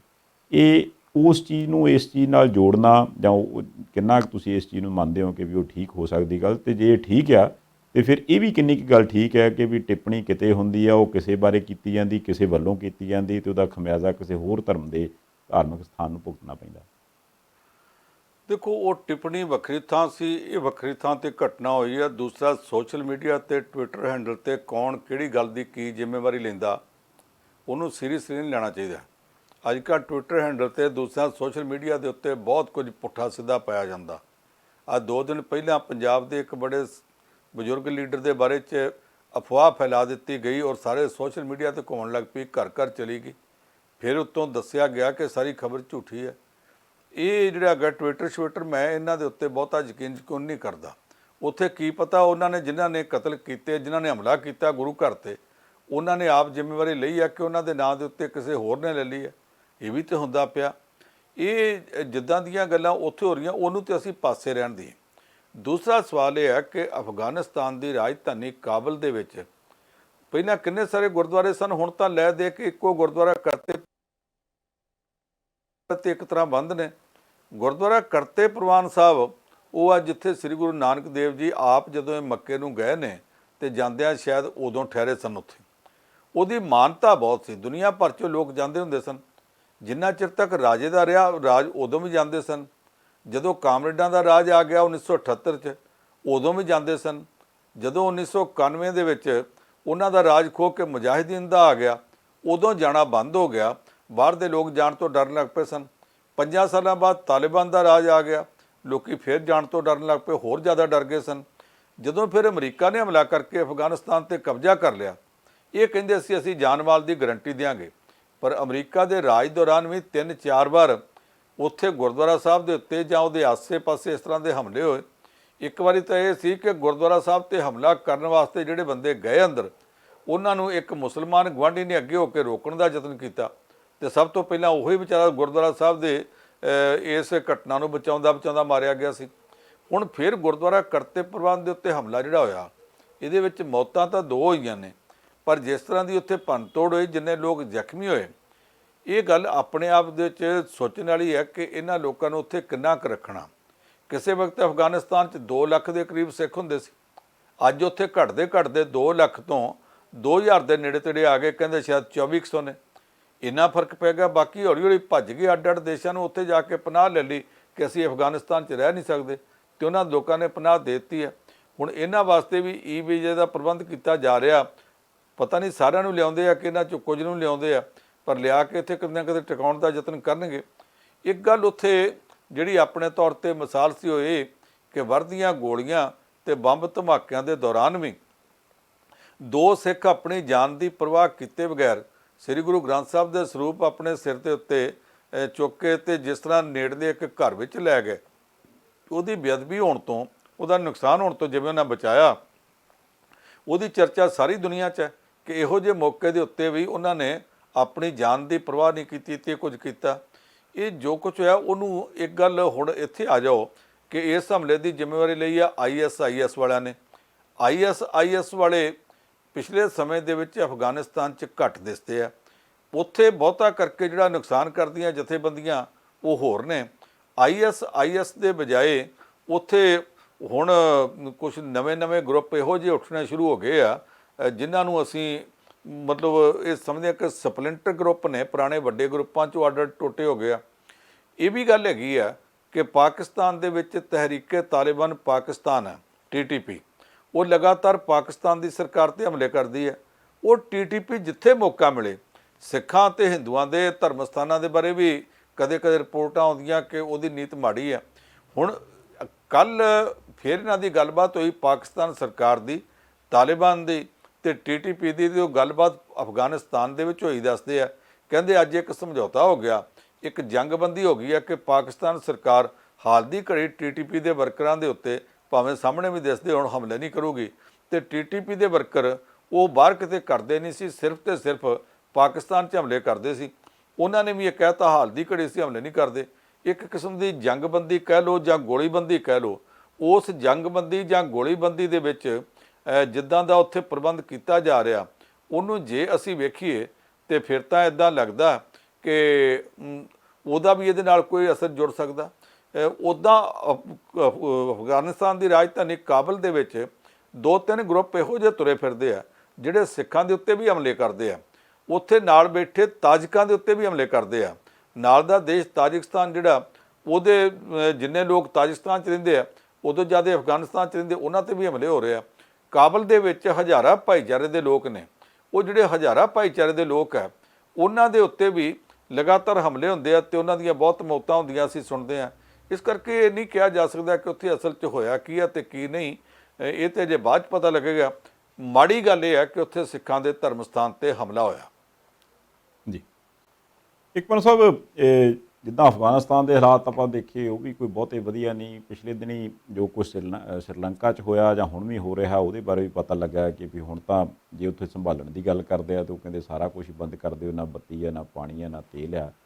ਪਾਕਿਸਤਾਨ ਦੀ ਜੇਕਰ ਗੱਲ ਕਰੀਏ ਤਾਂ ਜਦੋਂ ਤੋਂ ਇਮਰਾਨ ਖਾਨ ਹੋਰਾਂ ਨੂੰ ਕੁਰਸੀ ਤੋਂ ਲਾਇਆ, ਹਾਹਾਕਾਰ ਉੱਥੇ ਵੀ ਮੱਚੀ ਪਈ ਆ। ਉੱਥੇ ਵੀ ਰੇਟ ਹਰੇਕ ਚੀਜ਼ ਦੇ ਵਧੀ ਜਾਂਦੇ ਤੇ ਆਮ ਮਾਤੜ ਬੰਦਾ ਜਿਹੜਾ ਰੋਟੀ ਤੋਂ ਆਤਰ ਹੋਇਆ ਪਿਆ। ਇਹ ਜੋ ਕੁਛ ਵੀ ਇਸ ਵਕਤ ਘੇਰੇ ਵਾਪਰ ਰਿਹਾ, ਇਹਨਾਂ ਹਾਲਾਤਾਂ ਤੋਂ ਭਾਰਤ ਨੂੰ ਵੀ ਚਿੰਤਾ ਕਰਨ ਦੀ ਲੋੜ ਹੈ ਜਾਂ ਤੁਹਾਨੂੰ ਲੱਗਦਾ ਹੈ ਕਿ ਵੀ ਉਹ ਆਪੋ ਆਪਣੇ ਮੁਲਕਾਂ ਦੇ ਵਿੱਚ ਜਿਵੇਂ ਮਰਜ਼ੀ ਚੱਲੀ ਜਾਵੇ, ਭਾਰਤ ਨੂੰ ਉਹਦੇ ਨਾਲ ਫਰਕ ਨਹੀਂ ਪੈਂਦਾ? ਸਭ ਤੋਂ ਵੱਧ ਚਿੰਤਾ ਕਰਨ ਦੀ ਲੋੜ ਹੀ ਭਾਰਤ ਨੂੰ ਹੈ। ਜੇ ਗੁਆਂਢੀ ਰੱਜਿਆ ਹੋਵੇਗਾ, ਸਾਨੂੰ ਕੁਝ ਦੇਵੇਗਾ ਨਾ, ਤੇ ਘੜੀ ਮੁੜੀ ਮੰਗ ਕੇ ਤੰਗ ਤਾਂ ਨਹੀਂ ਕਰੂਗਾ। ਜੇ ਗੁਆਂਢੀ ਭੁੱਖ ਨਾਲ ਤੜਫਦਾ ਹੋਇਆ, ਉੱਥੋਂ ਦੇ ਹਾਲਾਤ ਮਾੜੇ ਹੋਏ ਤੇ ਸਾਡੇ ਘਰ ਦੇ ਵਿੱਚ ਕਿਸੇ ਕਿਸਮ ਦਾ ਸੁੱਖ ਸੰਦ ਦਾ ਕੋਈ ਫੰਕਸ਼ਨ ਹੋਣਾ ਹੋਇਆ ਤੇ ਹੋਰ ਕੁਝ ਨਹੀਂ, ਉੱਥੋਂ ਰਾਤ ਨੂੰ ਘੁੱਟ ਪੀ ਕੇ ਚਾਂਗਰੇ ਮਾਰਨ ਲੱਗ ਪਊ, ਗੰਦੀਆਂ ਗਾਲਾਂ ਕੱਢਣ ਲੱਗ ਪਊਗਾ, ਉਹਦਾ ਅਸਰ ਤਾਂ ਸਾਡੇ ਵੀ ਪੈਣਾ ਹੀ ਪੈਣਾ। ਸਾਡੇ ਗੁਆਂਢ ਦੇ ਵਿੱਚ ਦੋਵੇਂ ਪਾਸੇ ਮਾਹੌਲ ਇਸ ਤਰ੍ਹਾਂ ਦਾ ਖਰਾਬ ਹੋ ਰਿਹਾ। ਪਾਕਿਸਤਾਨ ਦੀ ਖਾਸ ਗੱਲ ਇਹ ਹੈ, ਇਸ ਵੇਲੇ ਇਮਰਾਨ ਖਾਨ ਤੇ ਕਹਿੰਦਾ ਕਿ ਮੇਰੇ ਜਾਣ ਤੋਂ ਬਾਅਦ ਇਕਾਨਮੀ, ਉੱਥੋਂ ਦੀ ਅਰਥ ਵਿਵਸਥਾ ਸਾਰੀ ਡਾਊਨ ਹੋ ਗਈ। ਉਹਦੀ ਆਪਣੇ ਵਕਤ ਵੀ ਕਿਹੜੀ ਚੰਗੀ ਚੱਲਦੀ ਸੀ। ਉਹਦੀ ਜਿਹੜੀ ਇਹ ਤੀਸਰੀ ਕਿ ਪਤਾ ਨਹੀਂ ਚੌਥੀ ਪਤਨੀ ਹੈ ਬੁਸ਼ਰਾ, ਉਹ ਬੀਬੀ ਬੁਸ਼ਰਾ ਜਿਹੜੀ ਹੈ, ਉਹਨੇ ਜਿੰਨਾ ਕੁ ਪੈਸਾ ਇਕੱਠਾ ਕਰ ਲਿਆ, ਜਿੰਨੇ ਕੁ ਹੀਰੇ ਡਾਇਮੰਡ ਉਹਨੇ ਇਕੱਠੇ ਕਰ ਲਿਆ, ਉਹਦੇ 'ਤੇ ਗਲੀ 'ਚ ਚਰਚਾ ਹੁੰਦੀ ਪਈ ਆ। ਹੁਣ ਉੱਥੇ ਨਾ ਪੈਟਰੋਲ ਮਿਲਦਾ, ਨਾ ਡੀਜ਼ਲ ਮਿਲਦਾ। ਉੱਥੋਂ ਦੀ ਸਰਕਾਰ ਤਾਂ ਲੋਕਾਂ ਨੂੰ ਇਹ ਕਹਿਣ ਡਈ ਚਾਹ ਪੀਣੀ ਵੀ ਬੰਦ ਕਰੋ, ਜੇ ਆਹ ਵੀ ਬੰਦ ਕਰੋ, ਆਹ ਵੀ ਬੰਦ ਕਰੋ, ਆਹ ਵੀ ਬੰਦ ਕਰੋ ਤੇ ਚਾਹ ਵੀ ਬੰਦ ਕਰੋ। ਕਿਸੇ ਦਿਨ ਇਹ ਨਾ ਕਹਿ ਦੇਣ ਸਾਹ ਵੀ ਬੰਦ ਕਰੋ। ਲੋਕ ਜੀਣਗੇ ਕਾਹਦੇ ਆਸਰੇ? ਕਿਸੇ ਪਾਸਿਓਂ ਬਾਹਰੋਂ ਕੋਈ ਮਦਦ ਨਹੀਂ ਮਿਲ ਰਹੀ। ਆਹ ਪਿੱਛੇ ਜੇ ਇਹਨਾਂ ਦੇ ਉੱਤੇ ਕੋਈ 2-3 ਸਾਲ ਪਹਿਲਾਂ ਫਾਈਨੈਂਸ਼ੀਅਲ ਐਕਸ਼ਨ ਟਾਸਕ ਫੋਰਸ ਜਿਹੜੀ FATF, ਉਹਨਾਂ ਨੇ ਪਾਬੰਦੀ ਲਾਈ, ਇਹਨਾਂ ਨੂੰ ਗ੍ਰੇ ਲਿਸਟ ਵਿੱਚ ਪਾ ਦਿੱਤਾ ਸੀ ਤੇ ਦਬਕਾ ਮਾਰਿਆ ਸੀ ਬਲੈਕ ਲਿਸਟ ਕਰ ਦੇਣਾ। ਦੁਨੀਆ ਦਾ ਕੋਈ ਅਦਾਰਾ, ਕੋਈ ਵਰਲਡ ਬੈਂਕ, ਕੋਈ IMF ਤੁਹਾਨੂੰ ਇੱਕ ਦੀਵਾਨੀ ਨਹੀਂ ਦੇਵੇਗਾ। ਉਹਦੇ ਤੋਂ ਡਰਦੇ ਇਹਨਾਂ ਨੇ ਆਖਿਆ ਜੀ ਚੰਗਾ ਅਸੀਂ ਜੋ ਤੁਸੀਂ ਆਖੋ ਕਰਾਂਗੇ। ਉਹਨਾਂ ਆਖਿਆ ਸਭ ਤੋਂ ਪਹਿਲੀ ਗੱਲ ਕਿ ਤੁਸੀਂ ਅੱਤਵਾਦੀਆਂ ਦੀ ਫੰਡਿੰਗ ਬੰਦ ਕਰੋ। ਅੱਤਵਾਦੀਆਂ ਦੀ ਫੰਡਿੰਗ ਤੇ ਅਜੇ ਵੀ ਕਰਨੋਂ ਨਹੀਂ ਹਟਦੇ। ਆ ਪਰਸੋਂ ਦੀ ਗੱਲ ਹੈ, UN ਸਿਕਿਉਰਿਟੀ ਕੌਂਸਲ ਦੇ ਵਿੱਚ ਮੀਟਿੰਗ 'ਚ ਮੁੱਦਾ ਰੱਖਿਆ ਭਾਰਤ ਨੇ ਤੇ ਅਮਰੀਕਾ ਨੇ ਕਿ ਉੱਥੇ ਅੱਤਵਾਦੀਆਂ ਦੀ ਫੰਡਿੰਗ ਹੁੰਦੀ ਹੈ ਤੇ ਜਿਹੜਾ ਹਾਫਿਜ਼ ਸਈਦ ਬਹੁਤ ਵੱਡਾ ਟੈਰਰਿਸਟ ਹੈ, ਉਹਦਾ ਪਤਾ ਨਹੀਂ ਸਾੜਾ ਕਿ ਭਣਵਈਆ ਅਬਦੁਲ ਰਹਿਮਾਨ ਮੱਕੀ ਇਸ ਕਰਕੇ ਉਹਨੂੰ ਕਹਿੰਦੇ ਆ ਕਿਉਂਕਿ ਉਹਦੇ ਵੱਡੇ ਵਡੇਰਿਆਂ ਦਾ ਪਿਛੋਕੜ ਮੱਕੇ ਦਾ ਹੈ। ਉਹ ਜਿਹੜਾ ਅਬਦੁਲ ਰਹਿਮਾਨ ਮੱਕੀ ਹੈ, ਉਹਦੇ ਉੱਤੇ ਇਹ ਦੋਸ਼ ਲੱਗਦਾ ਕਿ ਉਹ ਸਾਰੀ ਫੰਡਿੰਗ ਭਾਰਤ ਦੇ ਵਿਰੁੱਧ ਅੱਤਵਾਦੀਆਂ ਦੀ ਫੰਡਿੰਗ ਉਹ ਕਰਵਾਉਂਦਾ। ਜਦੋਂ ਆਹ ਗੱਲ ਸਾਹਮਣੇ ਆ ਗਈ ਤੇ ਫਿਰ ਅਮਰੀਕਾ ਨੇ ਤੇ ਭਾਰਤ ਨੇ ਆਖਿਆ ਕਿ ਉਹਨੂੰ ਗਲੋਬਲ ਟੈਰਰਿਸਟ ਡਿਕਲੇਅਰ ਕਰ ਦੇਣਾ ਚਾਹੀਦਾ। ਚੀਨ ਸਰਕਾਰ ਨੇ ਜਾ ਕੇ ਵੀਟੋ ਲਾਤੀ ਕਿ ਨਹੀਂ ਅਸੀਂ ਨਹੀਂ ਹੋਣ ਦੇਣਾ। ਹੁਣ ਜੇ ਉਹਨਾਂ ਨੇ ਇਹੋ ਜਿਹੇ ਬੰਦੇ ਉੱਥੇ ਰੱਖੇ ਆ, ਦੇਸ਼ ਦੇ ਵਿੱਚ ਆਪਣੀ ਹਾਲਤ ਉਹਨਾਂ ਦੀ ਪੰਜਾਬੀ ਦੀ ਉਸ ਮੁਹਾਵਰੇ ਵਰਗੀ ਆ, ਘਰ ਖਾਣ ਨੂੰ ਨਹੀਂ ਮਾਂ ਪੀਣ ਗਈ ਹੈ, ਤੇ ਅਜੇ ਉਸ ਪੈਸੇ ਦੇ ਵਿੱਚੋਂ ਵੀ ਪੈਸਾ ਕੱਢ ਕੇ ਅੱਤਵਾਦੀਆਂ ਨੂੰ ਫੰਡਿੰਗ ਕਰੀ ਜਾਂਦੇ ਆ। ਅਸਲ ਗੱਲ ਇਹ ਆ ਕਿ ਜਦੋਂ ਜਨਰਲ ਜ਼ਿਆਉਲ ਹੱਕ ਦਾ ਰਾਜ ਸੀ 1980-81 'ਚ, ਉਦੋਂ ਉਹਨੇ ਅੱਤਵਾਦ ਸ਼ੁਰੂ ਕਰਾ ਦਿੱਤਾ। ਮੁਜਾਹਿਦ, ਜਹਾਦੀ, ਤਾਲਿਬਾਨ ਇਹ ਸਾਰੇ ਉਦੋਂ ਉਸੇ ਦੀ ਦੇਣ ਆ। ਉਦੋਂ ਤੋਂ ਲੈ ਕੇ ਹੁਣ ਤੱਕ ਪਾਕਿਸਤਾਨ ਉਹਦੇ ਵਿੱਚ ਫਸਿਆ ਪਿਆ। ਆਂਢ ਗੁਆਂਢ ਦੇ ਵਿੱਚ ਵੀ ਅੱਤਵਾਦੀ ਭੇਜਦਾ। ਅਮਰੀਕਾ ਦੇ ਵਰਲਡ ਟ੍ਰੇਡ ਸੈਂਟਰ ਤੱਕ ਜਿਹੜੇ ਅੱਤਵਾਦੀ ਗਏ ਆ, ਉਹਨਾਂ ਦੀ ਪੈੜ ਵੀ ਪਾਕਿਸਤਾਨ ਤੱਕ ਪਹੁੰਚਦੀ ਹੈ ਕਿ ਵੱਖ-ਵੱਖ ਸਮਿਆਂ 'ਤੇ ਪਾਕਿਸਤਾਨ ਵਿੱਚੋਂ ਹੋ ਕੇ ਜਾਂਦੇ ਰਹੇ। ਹੁਣ ਇਹ ਆਪੇ ਫਾਥੜੀਏ ਤੈਨੂੰ ਕੌਣ ਛਡਾਵੇ ਵਾਲੀ ਗੱਲ ਹੈ। ਉਹ ਜਿਹੜਾ ਕਹਿੰਦੇ ਨੇ ਕਿ ਚਿਰਾਗ 'ਚੋਂ ਜਿੰਨ ਕੱਢ ਲਿਆ ਸੀ ਤੇ ਮੁੜ ਕੇ ਜਿੰਨ ਉਹਦੇ ਵਿੱਚ ਵੜਦਾ ਨਹੀਂ ਸੀ। ਉਹਨੂੰ ਕਹਿੰਦੇ ਸੀ ਤੂੰ ਆਰਾਮ ਕਰ ਲਾ, ਤੇ ਉਹ ਕਹਿੰਦਾ ਸੀ ਮੈਂ ਆਰਾਮ ਕਰਨਾ ਸਿੱਖਿਆ ਹੀ ਨਹੀਂ, ਮੈਨੂੰ ਜਾਂ ਤਾਂ ਤੁਸੀਂ ਕੰਮ ਦੱਸੋ ਨਹੀਂ ਤੇ ਮੈਂ ਤੁਹਾਨੂੰ ਖਾ ਜਾਊਂਗਾ। ਹੁਣ ਇੱਥੇ ਵੀ ਅੱਤਵਾਦ ਦਾ ਜਿੰਨ ਇਹਨਾਂ ਨੇ ਪੈਦਾ ਕਰ ਲਿਆ। ਉਹ ਕਹਿੰਦਾ ਜਾਂ ਤਾਂ ਮੈਨੂੰ ਦੱਸੋ ਹੁਣ ਕਿਹੜੇ ਦੇਸ਼ 'ਚ ਜਾਣਾ, ਕਿੰਨੇ ਬੰਦਿਆਂ ਨੂੰ ਮਾਰਨਾ ਤੇ ਆਪ ਕਦੋਂ ਮਰਨਾ, ਤੇ ਜਾਂ ਫਿਰ ਮੈਂ ਤੁਹਾਨੂੰ ਖਾ ਜਾਊਂਗਾ। ਉੱਥੇ ਜਿਹੜੇ ਅੱਤਵਾਦੀ ਇਹਨਾਂ ਪੈਦਾ ਕੀਤੇ ਸੀ, ਉਹਨਾਂ ਅੱਤਵਾਦੀਆਂ ਦੇ ਵਿੱਚੋਂ ਕੁਝ ਗਰੁੱਪ ਇਹਨਾਂ ਦੇ ਆਪਣੇ ਗਲ ਪੈਣ ਲੱਗ ਪਏ ਆ। ਸ਼ਾਇਦ ਉਹਨਾਂ ਦੇ ਮਨ 'ਚ ਆ ਗਿਆ ਕਿ ਬਾਹਰ ਜਾ ਕੇ ਵੀ ਮਰਨਾ, ਇੱਥੇ ਵੀ ਮਰ ਸਕਦੇ ਆ, ਪਰ ਜੇ ਬਾਹਰ ਗਏ ਮਿਲਣਾ ਕੱਖ ਨਹੀਂ।